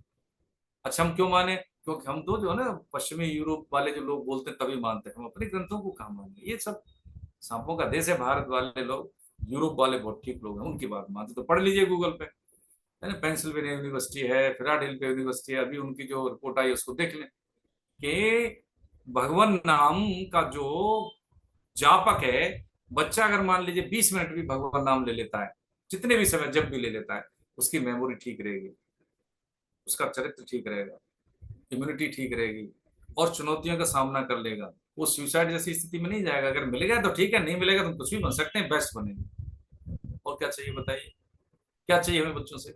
लेकिन हम कभी नहीं कहते गीता पढ़ ले, नहीं नहीं नहीं, चुकी व्यवस्था का है, तो हमें ही नहीं पता है तो उसको कैसे बताएंगे? देखिए, हमारा तो यही निवेदन है प्रभु जी चरणों में कि बच्चों को सुधारने के लिए जो जो हम बात बोलते हैं, तुम्हें ये करना चाहिए, तुम्हें वो करना चाहिए, एक बात समझ लें, वो हमें पहले कर लेना चाहिए। तुम्हें टाइम नहीं दिखता, तुम मोबाइल से लगे हो, अब हम करके देखें ना, फिर तब तो पता लगे। जितने नंबर वो ला रहा है उतने हम ला के देखें, उसकी किताब में छटनी कहाँ, ठीक है आओ सामने। ये सब चीजें देखिए, क्या है कि हम बच्चों से कट जाते हैं। ठीक है, उनको प्यार से, है ना, डांटना भी जरूरी है, लेकिन उसको ये एहसास हो कि नहीं, मेरे पापा डांटते जरूर लेकिन हम मुझे प्रेम करते हैं। कोई तीसरा नहीं बताया उसको कि मेरे जैसे आदमी के कि नहीं बेटा तेरे पापा पापा पापा है, ऐसे मत बोलो। हमारे जैसे लोगों की जरूरत ही नहीं पड़े। हमें वही कहना है कि देखो बेटा, हम तुमसे प्रेम करते हैं, लेकिन इसका मतलब ये नहीं कि तुम्हारी गलती को स्वीकार करें, बिल्कुल नहीं स्वीकार करें। हाँ, ये है कि यदि कोई गलती हमें कोई दूसरे से मिलती है तो वो हमें ठीक नहीं लगी, आप बताओ, हम आपके साथ हैं, है ना। हम, हमारा समय, हमारा संसाधन आपकी बेहतरी के लिए, आप हमारे कुल की परंपरा के वाहक हैं। मेरा बेटा, देखिए एक बार क्या हुआ, इब्राहिम लिंकन जब गया तो उसने एक चिट्ठी, बहुत बड़ी एयर हुई है पूरे विश्व में, ज्यादा तो नहीं समझ लेंगे, कि मेरे टीचर को लिखा उसने कि आप ये हैं, आप वो हैं, मेरे बेटे में ये चीज होनी चाहिए। एक दिन क्या हुआ कि उस बगीचे में सारे पेड़ उखड़े हुए थे। तो पता लगा, पूछा कि किसने पेड़ उखाड़ दिए, छोटे छोटे से पौधारोपण हुआ था। तो बाद में उन्होंने बोला कि आपका बेटा ही उखाड़ के गया, सब उखाड़ दिया उसने। तो उन्होंने कुछ कहा नहीं, उसको बुलाया कि बेटा किसने पेड़ उखाड़ दिया, कि नहीं पापा आज मैंने उखाड़ दिया। उन्होंने कहा कि चलो डरा नहीं, इसने सही बोल दिया। तो उन्होंने कहा कि पापा मेरे को लगता है आपका व्यवहार से कि मैंने आपको चोट पहुंचाई है। तो उन्होंने कहा कि नहीं नहीं, चोट तो लगी, तुमने ये जीव हत्या कर दी, लेकिन एक खुशी मुझे ये हुई कि तुमने डर से भय से झूठ नहीं बोला। मैं ये नुकसान तो बर्दाश्त कर गया, लेकिन वो नुकसान नहीं बर्दाश्त करता कि मेरा बेटा मेरे से झूठ बोल। अब वो जिंदगी भर कभी बच्चा दूर नहीं रहेगा पेरेंट्स से। अब हम क्या करते हैं कि हम बच्चों को संसाधन देते हैं, सारी कुछ जिंदगी अर्पण कर देते हैं, लेकिन फिर भी बच्चे हमसे छुपा जाते हैं।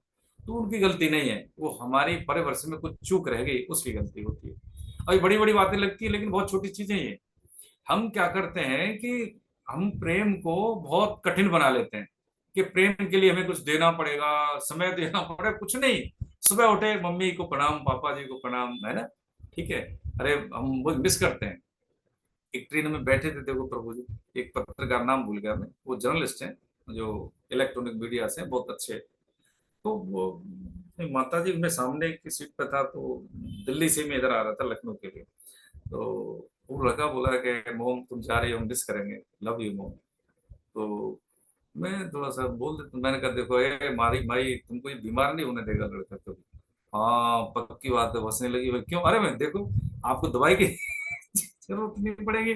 मैंने पहला ऐसा बेटा देखा है जो सामाजिक रूप से कह रहा है मोम आई लव यू, हम मिस करेंगे आपको, आप जा तो नहीं है। वो लखनऊ का ही है वो लड़का, आज तक में है वो। तो वो कह रहे कि हाँ, मैंने कि ये आपको बीमार नहीं होने देगा। तो कहते भैया क्या बात कह रहे हो आप, वो लड़का बोलता है, मैंने कहा भाई देख सही कह रहा हूँ मैं, तुम गलत नहीं, बिल्कुल ये होना चाहिए। और इस अच्छी बात को हम बुरी बात को एयर कर देते हैं, अच्छी बात को हमने की, इसलिए मुझे अच्छा लगा। आप मुझे जानते हैं, मैं नहीं जानता हूँ, लेकिन तुम पब्लिक फेस हो तो इसलिए आपको लोग जानते होंगे, लेकिन कहना चाहिए, बहुत बढ़िया बात है ये सब। हमारी दवाई छूटेगी नहीं तो माता पिता अपने आप अपना काम कर लेंगे तो हमारा समय बचेगा। अब इसमें कौन सामने कुछ इन्वेस्ट कर दिया, कोई धन दिया इन्वेस्ट किया, केवल शब्द ही तो बोले, इसमें बड़ी ऊर्जा होती है। ये हम करते नहीं है दैनिक जीवन में। हाँ, ये हम कर लेते कि गीता तो बहुत चंद समय में घटने वाली चीज है। 45 मिनट में चलते फिरते बॉम्ब बन गए थे अर्जुन, बताइए।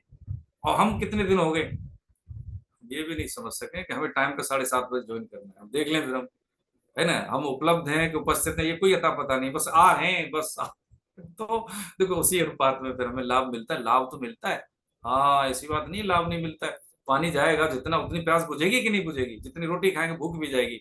ये प्रकृति का नियम है, ठीक है। इसमें हम जितना परफॉर्म करेंगे उतना मिलेगा, पक्की बात है इसमें। हाँ, लेकिन कुछ चीजें प्रारब्ध जनित उसमें बाधा पैदा करती हैं, तो इसका मतलब ये नहीं है कि हमें अपना कर्तव्य नहीं करना चाहिए। तो मूल बात ये बताई भगवान ने कि देख ये अगर तू नहीं करेगा तो तेरे को ये नुकसान होंगे। अब करेगा तो क्या होंगे, तो आगे देखिए, बढ़े बढ़े प्रभु जी कोई आगे। हरे कृष्ण। 37-38 पढ़िए। हतो वा प्राप्यसि स्वर्गं जित्वा वा भोक्ष्यसे महीम् तस्मादुत्तिष्ठ कौन्तेय युद्धाय कृतनिश्चया। अगर युद्ध में तू मारा जाएगा तो तुझे स्वर्ग की प्राप्ति होगी, और अगर युद्ध में तू जीत जाएगा तो पृथ्वी का राज्य भोगेगा। अतः हे कुंती नंदन, तू युद्ध के लिए निश्चय करके खड़ा हो जा। हाँ, आगे पढ़िए 38वां। सुख दुखे समय कृत्वा लाभालाभो जयाजयो ततो युद्धाय युज्यस्व नैवं पापं वापस्यसि। जय पराजय, लाभ हानि और सुख दुख को समान करके युद्ध में लग जा। इस प्रकार युद्ध करने से तू पाप को प्राप्त नहीं होगा। हरे कृष्ण। कितनी बढ़िया बात कही कि ऐसा लगता है कि भगवान उसको प्रेरित कर रहे हैं भैया लड़ाई के लिए, है ना, राज भोगने के लिए, है ना, स्थूल सुखों के लिए, ऐसा नहीं है। वो कह रहे हैं अगर युद्ध में तू मारा जाएगा तो स्वर्ग की प्राप्ति होगी, ठीक है, उच्च लोक मिलेंगे, और यदि जीत गया तो राज्य भोगेगा। तो वो बता रहे हैं कि देख जमीनी स्तर पे जो सामान्य बात है, जो सामान्य सी बात है, उसमें तेरे को नुकसान थोड़ी है। युद्ध के लिए निश्चय करके तू खड़ा हो जा। किस लिए खड़ा हो जा, कि तुझे ये काम करना चाहिए। ऐसे ही यदि मान लीजिए कि हमारे पास संसाधन कम है और हमारे लिए कर्तव्य ज्यादा है, हमारे पास मान लीजिए धन की कमी है, ठीक है, हमें बच्चों की परवरिश करनी है, माता पिता की सेवा करनी है, देखिए सामान्य बात समझ रहे हैं। मान लीजिए क्या करें भाई, बच्चों को मुझे एमबीबीएस कराना है, इधर माता पिता का स्वास्थ्य ठीक नहीं रहता, मैं कैसे सर्वाइव कर पाऊंगा। हमने कहीं से लोन ले लिया, जो होता है चीजें ग्रस्तों में होती है, ठीक है, हम जिस स्तर पे हैं तो कहीं ना कहीं कमी हमें कचोटती है। उसके लिए हम क्या करते हैं, इसलिए हम ये करते हैं कि माता पिता की सेवा को साइड में कर देते हैं, ठीक है, एडजस्ट कर लेंगे, उसके लिए हम काम कर देते हैं। तो पक्की बात है कर दिया, लेकिन वहां से फिर वही हिसाब किताब हमारे साथ भी होगा। हमें पहले देखना है जीवन या कैरियर। कैरियर तो बाद में भी बन सकता है और बेहतर हो सकता है। क्या गारंटी है कि बच्चा को हम जो कैरियर में लॉन्च कर रहे हैं वो सफल हो जाए। लेकिन यदि इधर हमने दवाई का, उनकी सेवा का, है, उनके जीवन को खतरे में डाल दिया और उसके कैरियर में लगा दिया, तो देखिए ये कर्तव्य कर्म क्या है, हमें श्रेय को चुनना है, प्रेय को नहीं। प्रेम के कारण हम श्रेय को छोड़ देते हैं, बस ये पतन का कारण है। तो फिर क्या करें, सुख सुख दुखे समय कृत्वा लाभा लाभौ जया जयौ ततो युद्धाय युज्यस्व नैवं पापम वाप्स्यसि। अरे भैया देख, जय पराजय छोड़ दे, लाभ हानि छोड़ दे, देख सुख दुख तो आने जाने वाले, किसको नहीं मिलते, अच्छा बताओ, सबको मिलते हैं। फिर इस प्रकार युद्ध करने से तू पाप को प्राप्त नहीं होगा। कैसे, यदि तुझे जो करना है वो कर रहा है तो, है ना। अब इसमें क्या बात की भगवान ने, समता की बात की। समता का मतलब होता है ये करेंसी है समता, कि जैसे मान लीजिए किसी को 100 मानक है और इस जीवन में हमने 50 मानक अचीव कर ली, तो अगले जीवन में वो 51 से शुरू होगी। हाँ, इसका कभी क्षय नहीं होता समता का। सुख दुख में, लाभ हानि में, जय पराजय में बिना किसी हिसाब लगाए अपने कर्तव्य कर्म को हम करते हैं तो वो समता को प्राप्त होता है, उसको पाप नहीं लगता। समता क्या है? समता वो करेंसी है, समता वो कर्तव्य कर्म की क्या है, वो परिणाम है, वो आउटकम है जिसका कभी नाश नहीं होता।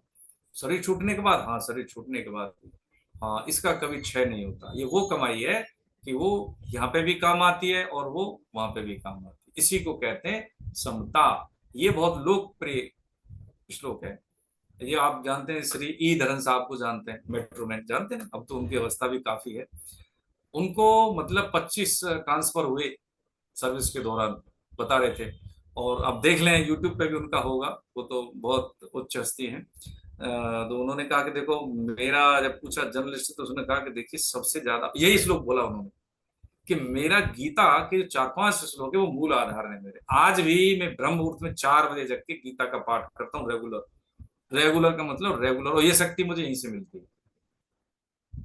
श्री ईधरन सब जानते हैं ना उनको तो। भाई अब आप तो तर्कवादी है तो समझेंगे इस चीज को।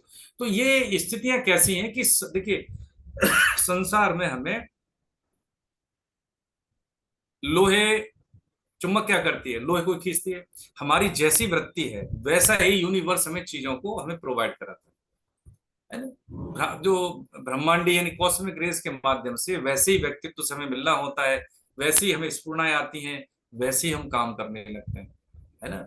जिंदगी में देखें, हमें कभी कभी अच्छे लोग मिल जाते हैं ना, कोई अच्छे लोग हैं तो उनको अच्छे मिलेंगे।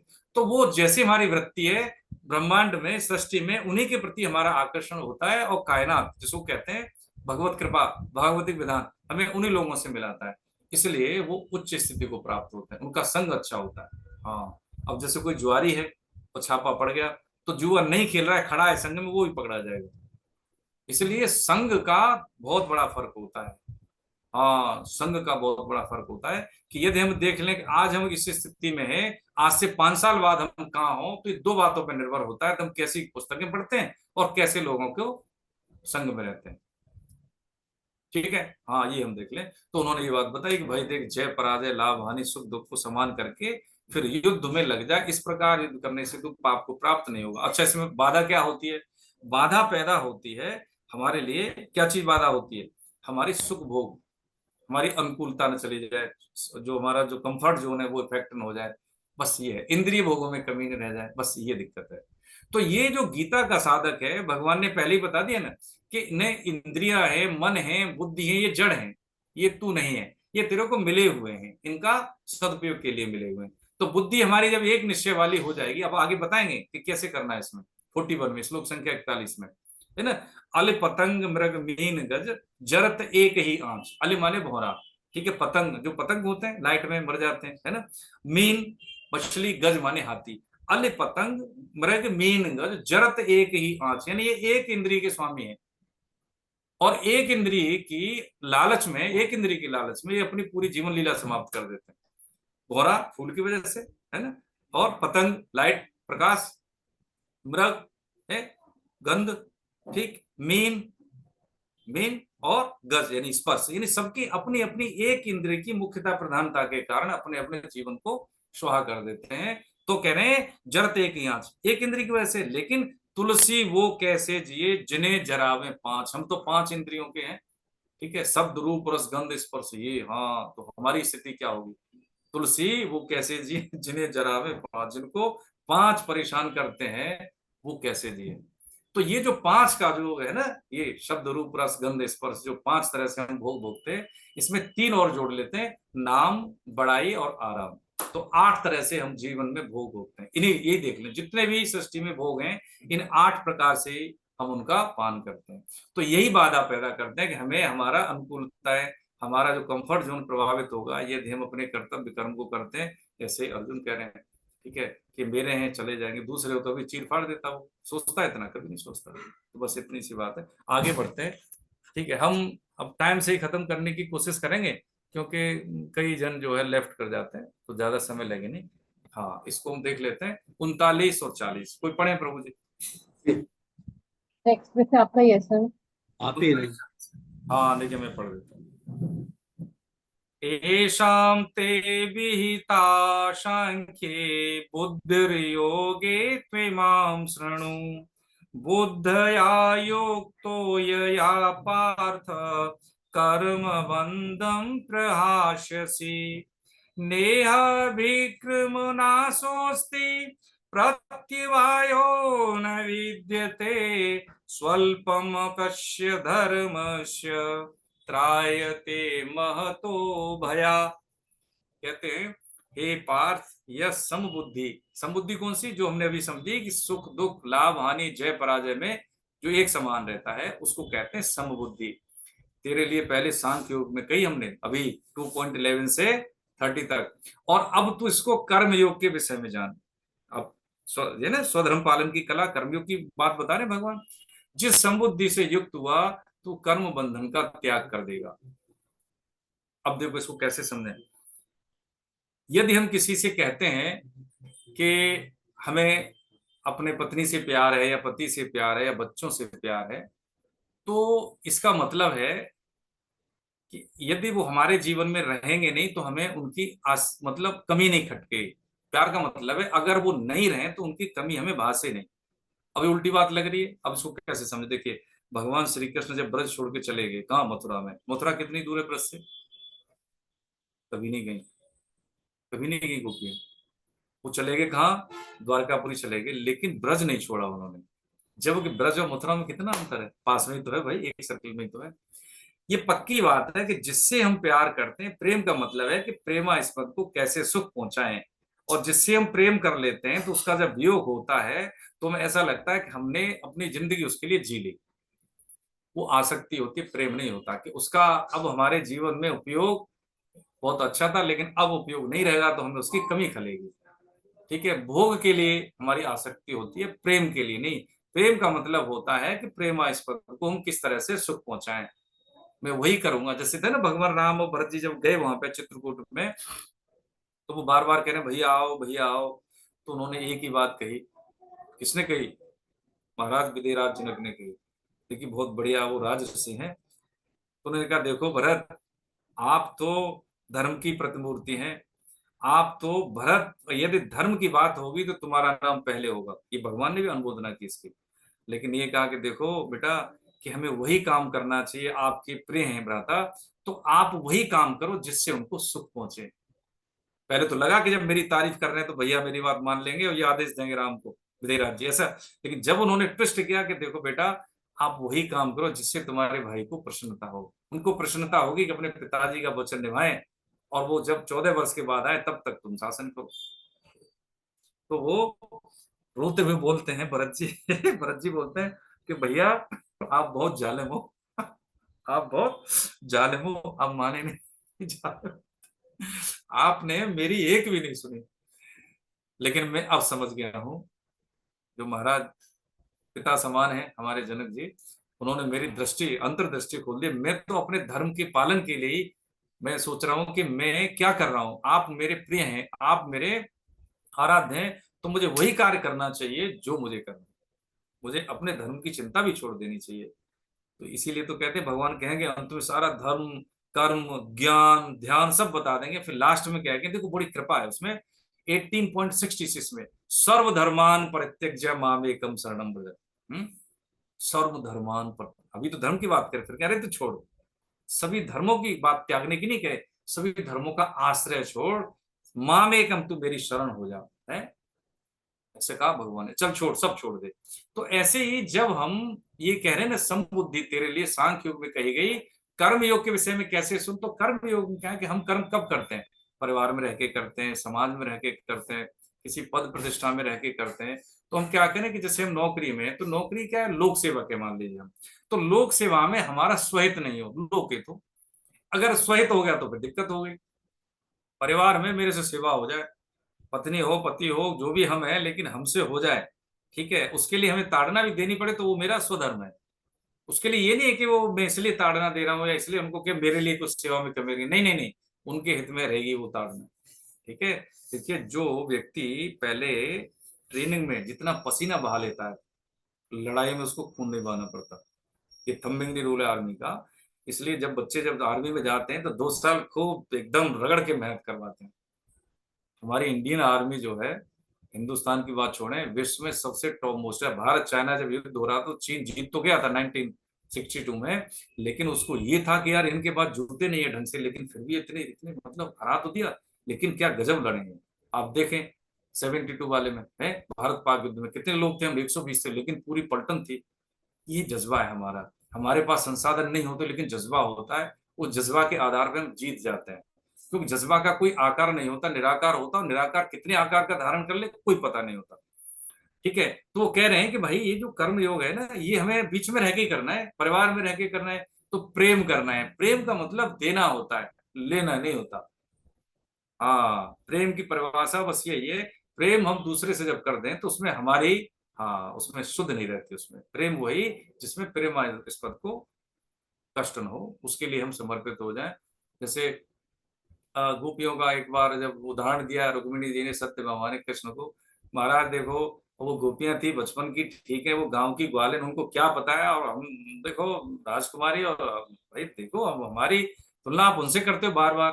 उनको बड़ी चोट लगी, या ये तो ऐसे कह रही है हमारी गोपियों को। अच्छा वो तो गांव की गंवारिन, वो गोबर गाय गोबर में रहने वाली, वो तो क्या जाने वो आपको।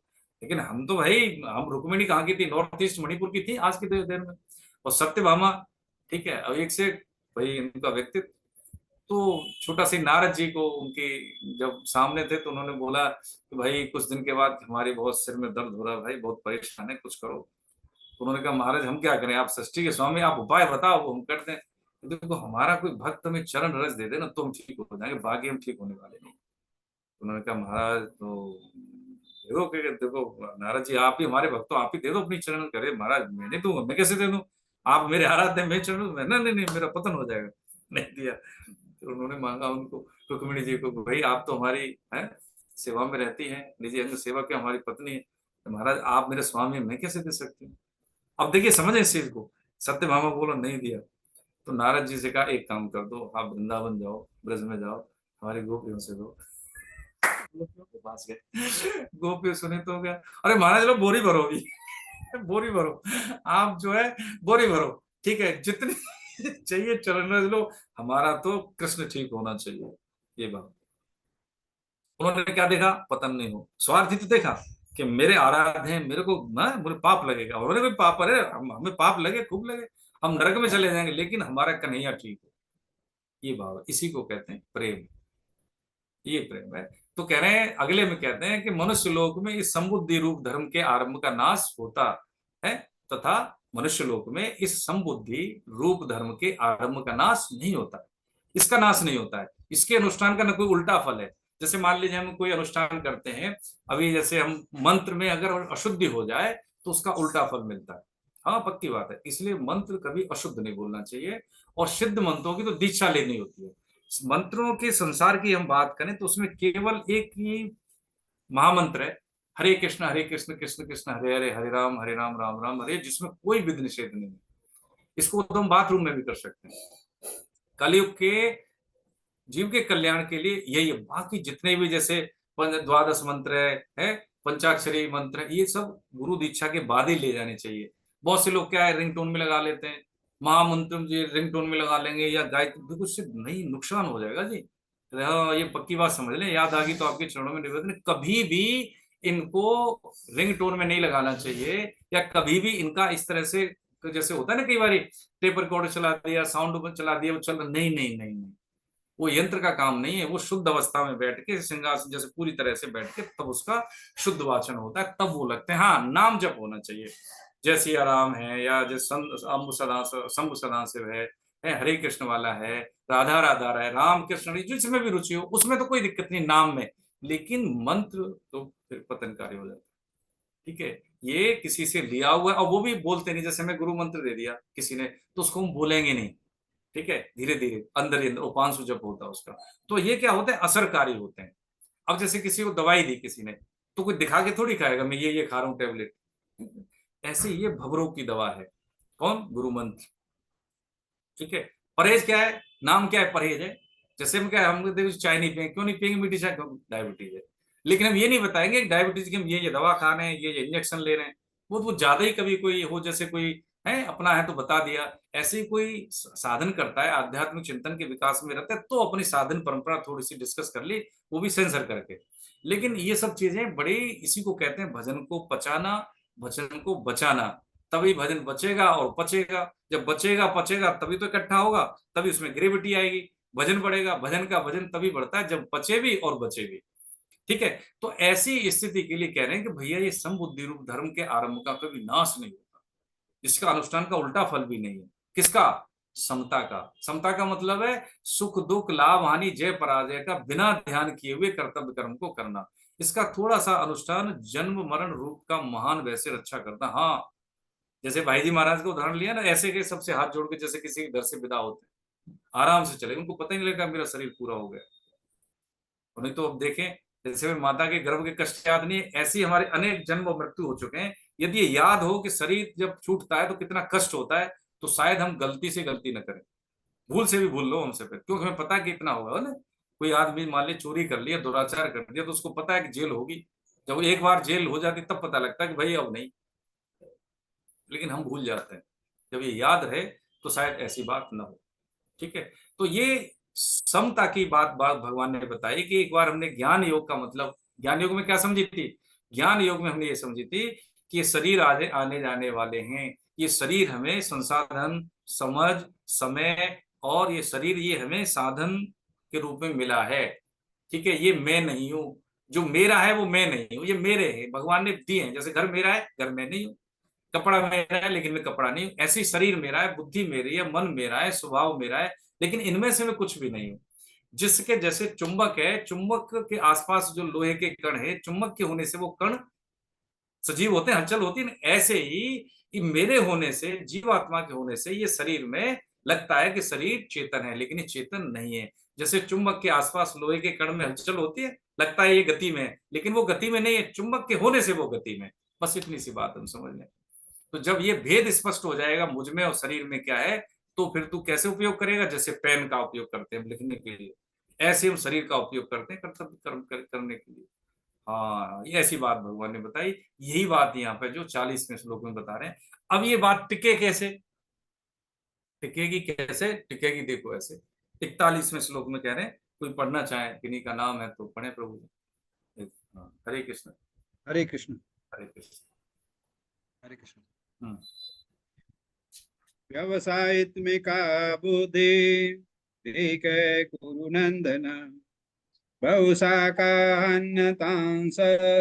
बुद्धियो व्यवसायिना। हे कुरुनंदन, इस समबुद्धि की प्राप्ति के विषय में निश्चय वाली बुद्धि एक ही होती है।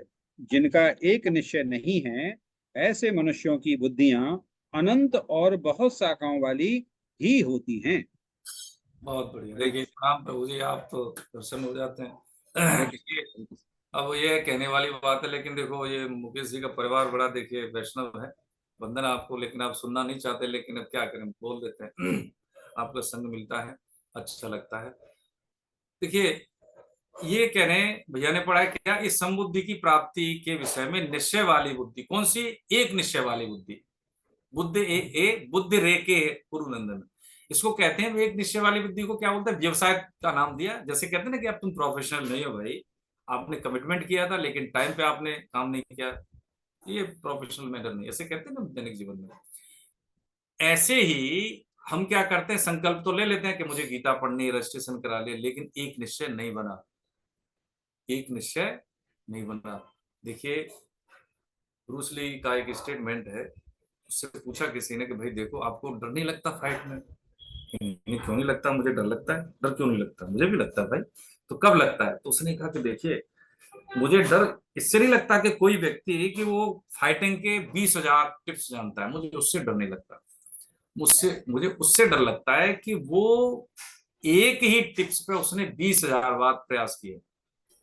एक ही है कुरुनंदन, एक निश्चयात्मक बुद्धि का मतलब है, देखिए जब मैंने पूरे होश आवास में ठहर के सुलझ के जब निर्णय ले लिया मुझे करना क्या है जीवन में, और जो किसके आधार पर? तथ्य पर, प्रमाणिकता के आधार पर, ऐसे नहीं हवा में, तो मुझे उससे डिगना नहीं है, मुझे उसके केंद्र में रह के काम करने हैं। जब मुझे लगता है कि मुझे अचीव करना है, जीवन का उद्देश्य होता है, इसका इसकी प्राप्ति में प्रारब्ध बाधा नहीं देता। इस सबसे बड़ी बात इसमें है।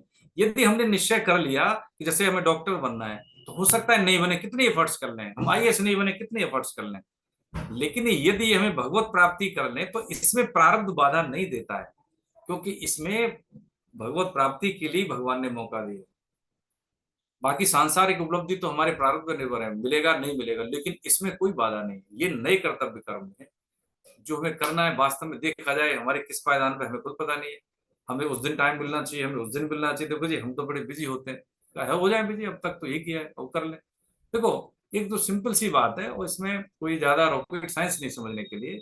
यदि देखिए हमारा निवेदन में कुछ कमी लग रही हो, कुछ ऐसे हम ज्यादा बढ़ के बोल रहे हैं, तो देखिए चरण बंदन, क्षमा प्रार्थी। लेकिन देखिए हम वही कहेंगे जो हम आपके हित में समझते हैं। आप गीता के साधक हैं तो हमारे लिए आदरणीय। आप उम्र में छोटे भी हो सकते हैं, बड़े भी हो सकते हैं, ठीक है, लेकिन बिना इस भेदभाव के हम चरण बंधन बिल्कुल खुल के, बिल्कुल एकदम से बंधन इसलिए करते हैं क्योंकि हमारा यही उद्देश्य है कि आपकी सेवा पूजा हो जाए। आप समाज के, अपने घर के बहुत जिम्मेदार व्यक्तित्व हैं। जब आप अपने घर में शांति से रहेंगे, पत्नी की, पति की, माता पिता की, बच्चों की सेवा कर रहे हैं, तो किस काबिल होंगे वो, देश के काम आएंगे।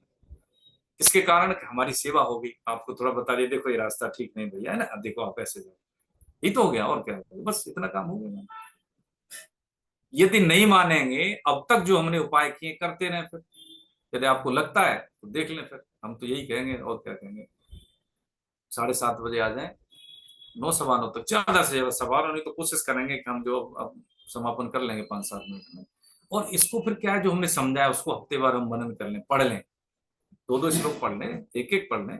तो जो कठिनाई है किताब की भाषा की, पुस्तक की भाषा की, वो हमने आपस में चर्चा कर ली तो सरल होगी। और उसमें मनन करेंगे तो उसके बाद जब हम असाइनमेंट सबमिट करेंगे तो हमारे पास इतना साधन होगा, इतना जो कैपेसिटी हमारी हो जाएगी कि बच्चों को, समाज को कभी हम कुछ बात करनी हो तो बात करने लायक हो जाए, कन्विंस करने लायक हो जाए। तो भगवान कह रहे हैं कि एक निश्चय यदि हमारा बन गया, जैसे हमने बेटे की शादी करनी है तो भैया चलो क्या करेंगे, लड़का देखेंगे और डेट डिसाइड कर दो। अब ये नहीं देखेंगे कि भैया हमारे रिश्तेदार उस डेट में आएंगे कि कोई फलाना लड़का आएगा, भैया उनका काम है डिसाइड करने का, आए तो आए, नहीं तो हमारी तो ये डेट है, बस यही है। हमने निश्चय कर लिया है, अब वही काम करेंगे, वैसे ही करेंगे ताकि हमारी इस उद्देश्य प्राप्ति में कोई भूल से भी न हो। बस इतनी सी बात है। अभी हमारी बुद्धि का अनंत शाखाओं वाली, ये नहीं तो ये नहीं तो कुआं 10 जगह खोदें, और कुआं खोदने के लिए जितनी पर्याप्त गहराई तक खोदें तो कुआं पानी पी पाएंगे, कभी नहीं पी पाएंगे। जिस कार्य के लिए जितना समय, जितनी साधना की आवश्यकता, वो तो इनपुट देना ही होगा, पक्की बात है। इसमें समझने के लिए कुछ स्कूल में या ट्यूशन लेने की जरूरत नहीं है ना। ये ऐसा नहीं अनंत जन्मों के हमारे पाप हैं। नाम जब एक नाम हो गया काम, फायदा होता है, लेकिन अब बीमारी ज्यादा है तो एक टेबलेट से ठीक हो जाएगी, होती नहीं ना। अरे भाई पुरानी बीमारी है, समय लगेगा। अनंत जन्मों के पाप हैं, लेकिन जैसे ही हम नाम जप करते हैं, गीता का पाठ करते हैं, तो जब तक पाप नष्ट नहीं होते तब तक हमें उसका फिजिकली उसका परिणाम नहीं दिखता हमें। जैसे पाप नष्ट हुए, पुराने पाप नष्ट हुए, वृत्ति हमारी शुद्ध हुई, एक नाम यदि एडवांस हो गया, प्रभु जी, बस हो गया काम। सूक्ष्म संसार में एंट्री, भगवान के विधान में एंट्री, अच्छे अच्छे सिद्ध संतों के दर्शन। वो खुद आते हैं कि बेटा ये कर ले, अब तो हाँ ये दीक्षा ले, मेरे से दीक्षा ले, हाँ होता है, ऐसा होता है, करके देखें। हाँ, लेकिन क्या करते हैं, छोड़ देते बीच में, है बुद्धियां अनंत और बहुत शाखाओं वाली होती है। इसलिए आज ये किसी ने चरण बंधन कर दी, अरे आप तो गीता के साधक हो, बस उसी में हम फूल के लट्टू हो गए। हाँ ठीक है, वो कमाई खर्च हो गई। गीता का साधक सेवा भाव में रहता है, वो कभी भी ये नहीं कहता कि हमें आता है। अगर उसने कह दिया हमें आता है तो पक्की बात है उसको कुछ नहीं आता। हाँ, वो गीता का साधक बस यही तो है। अर्जुन बनना मुख्यता है गीता के उपदेश में, कृष्ण बनना मुख्यता नहीं है। आज हम यहीं तक लेंगे, ठीक है। अब हम देखते हैं, यदि आप ही कहेंगे तभी हम आगे बढ़ेंगे 10-5 मिनट, नहीं तो हम 9 बजे तक ही लेंगे, 1.5 घंटा में काम करेंगे, क्योंकि आपको भी काम होते हैं और हो सकता है रुचि आपकी ज्यादा भी नहीं लगे।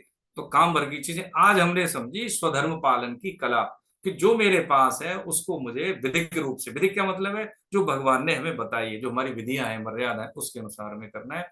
और किसी भी कार्य को करने के लिए हमें एक निश्चय लेना पड़ेगा, जो बीत गई सो बीत गई, अब राख रही, हो गया, ठीक है। जब हमारा जब जीवन पूरा होता है ना, देखिए, तो वो सारा जीवन एक सीसीटीवी कैमरे की तरह एकदम से पूरी रील घूमती है। अच्छे बुरे सब, विशेषकर बुरे। बुरे क्यों आते हैं, अच्छे क्यों नहीं? देखिए, जब हम कोई भी बुरा कार्य करते हैं, असामाजिक करते हैं, अमर्यादित करते हैं, तो उसको हम अटेंशन देके करते हैं। चोरी करेगा चोर तो पहले वो चोरी बाद में होगी, चोर पहले बन जाएगा, कोई देख न ले, ऐसे जाऊंगा वैसे जाऊंगा।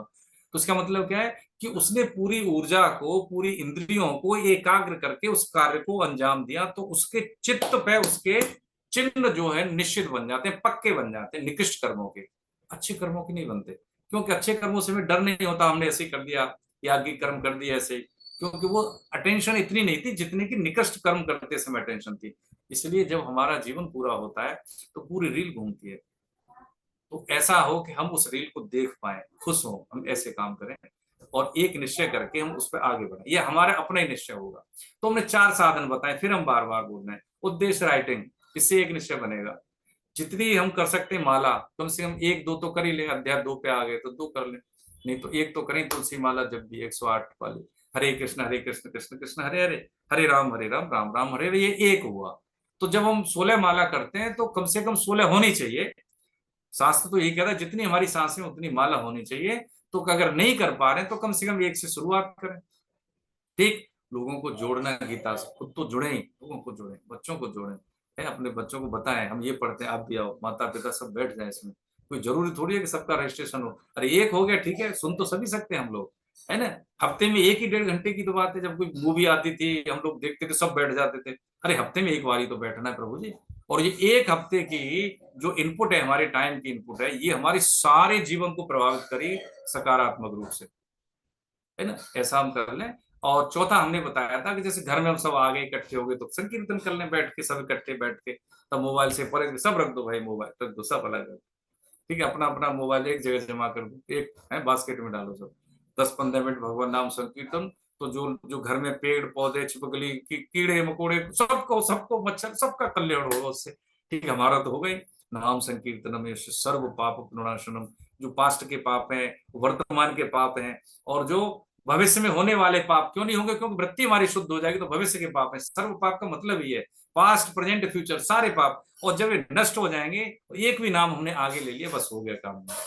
ये जीवन इसी के लिए है, प्रेम के लिए, आनंद के लिए, भाग्य के दिनों के रोने खपने के लिए थोड़ी है। तो हमने अपनी जो सीमाओं को अपनी कहे कि भोग आसक्ति के लिए, बस इसमें ये हमने अपने आप को कैद कर लिया इसमें। बाकी तो स्वच्छंद है हम, देखा जाए तो ये आवाज सबको होगा। ऐसा नहीं कि हम बहुत बड़ी बड़ी बातें कर रहे हैं यहाँ पे, हमारा कुछ नहीं है। परम श्रद्धेय स्वामी जी की वाणी का और सिद्धों के वचनों का आश्रय लेके प्रभु के आश्रय में ईमानदारी से आपके चरणों में निवेदन, जिम्मेदारी के साथ आंखों में आंखें डाल के, ये ऐसा, ये प्रत्यक्ष प्रभाव है कि यदि आप बढ़ते हैं पूरे कमिटमेंट के साथ, ऐसे नहीं आधे दूरे मन से नहीं, थोड़ा सा कमिटमेंट लेके हैं, जितना भी है तो कमिटमेंट बढ़ेगा भी, है ना। तुलसी मेरे राम को रीझ भजो या खींच, है भौम पड़ो जामे सभी उल्टा सीधा बीज। किसान जब बीज बोता है तो ये नहीं देखता कि जमीन में उल्टा जा रहा है कि सीधा जा रहा है, लेकिन वो जा रहा है जमीन में, तो अंकुरण होता है कि नहीं होता है। ऐसे ही बिना श्रद्धा के भी हम नाम लें तो उसका परिणाम ये होगा कि नाम में श्रद्धा हो जाएगी। ठीक है, श्रद्धा और साइंस में श्रद्धा बड़ी है, साइंस नहीं। साइंस जहां खत्म होती है वहां से श्रद्धा के परिणाम शुरू होते हैं प्रभु। हाँ देख लें, आज हम यही विराम लेते हैं। कोई इसमें कुछ छूटा हो, किसी का कोई प्रश्न हो तो बताए प्रभु। हरे कृष्ण, हरे कृष्ण। जी हरे कृष्णा। मेरा एक प्रश्न है। जी सर। मुझे ये जानना था कि स्वधर्म और धर्म में क्या कोई मिलान या कनेक्शन है बिल्कुल कि ये कनेक्शन, दोनों अलग अलग हैं? अलग अलग। धर्म का मतलब क्या है कि जैसे धर्म क्या है, हमारा धर्म है कि राष्ट्र का धर्म है, एक हमारा पति धर्म है, एक हमारा पत्नी धर्म है, एक हमारा पुत्र धर्म है। ठीक है ना। ये धर्म, धर्म का मतलब है जिस समाज में हम रहते हैं तो समाज में हमारी जो मर्यादा के अनुकूल आचरण करना, वो धर्म कहा जाता है। मर्यादा कौन सी? जो हमारी कुल परंपरा में है, जो शास्त्रों में हमारे में है, जो हमारे पूर्वजों ने गढ़ित किया है। एक तो कि धर्म जो शास्त्र वेद हो गया, एक होता है विधिक डॉक्यूमेंट, जैसे कि हमारा संविधान है ना, सामाजिक विधान है। पूर्वजों ने संविधान का अध्याय 4 और अध्याय 4 का, जिसको कहते हैं फंडामेंटल राइट और वो डायरेक्टिव प्रिंसिपल्स, इसको विधिक रूप दिया है, हमारी मर्यादाओं को दिया है ना।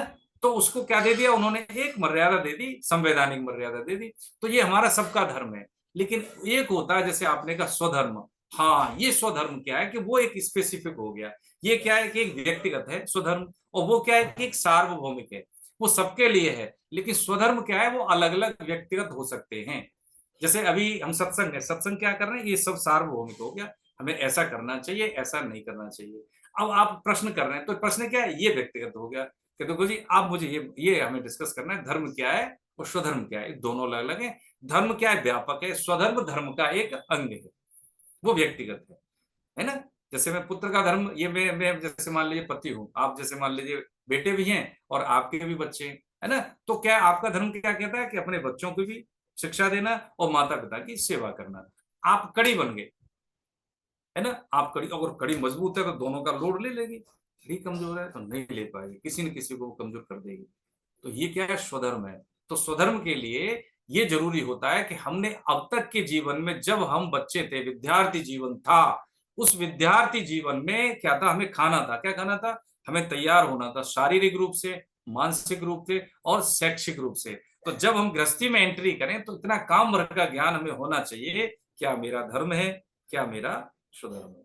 ये अंतर करने की, भेद करने की शक्ति हमें गृहस्थ से पहले ही हमारी मर्यादाओं में आ जाती थी, और वही विधान है आज भी, लेकिन हम वो करते नहीं है ना। माँ बाप को पता है तो वो बच्चों को उपनयन संस्कार भी नहीं कराते।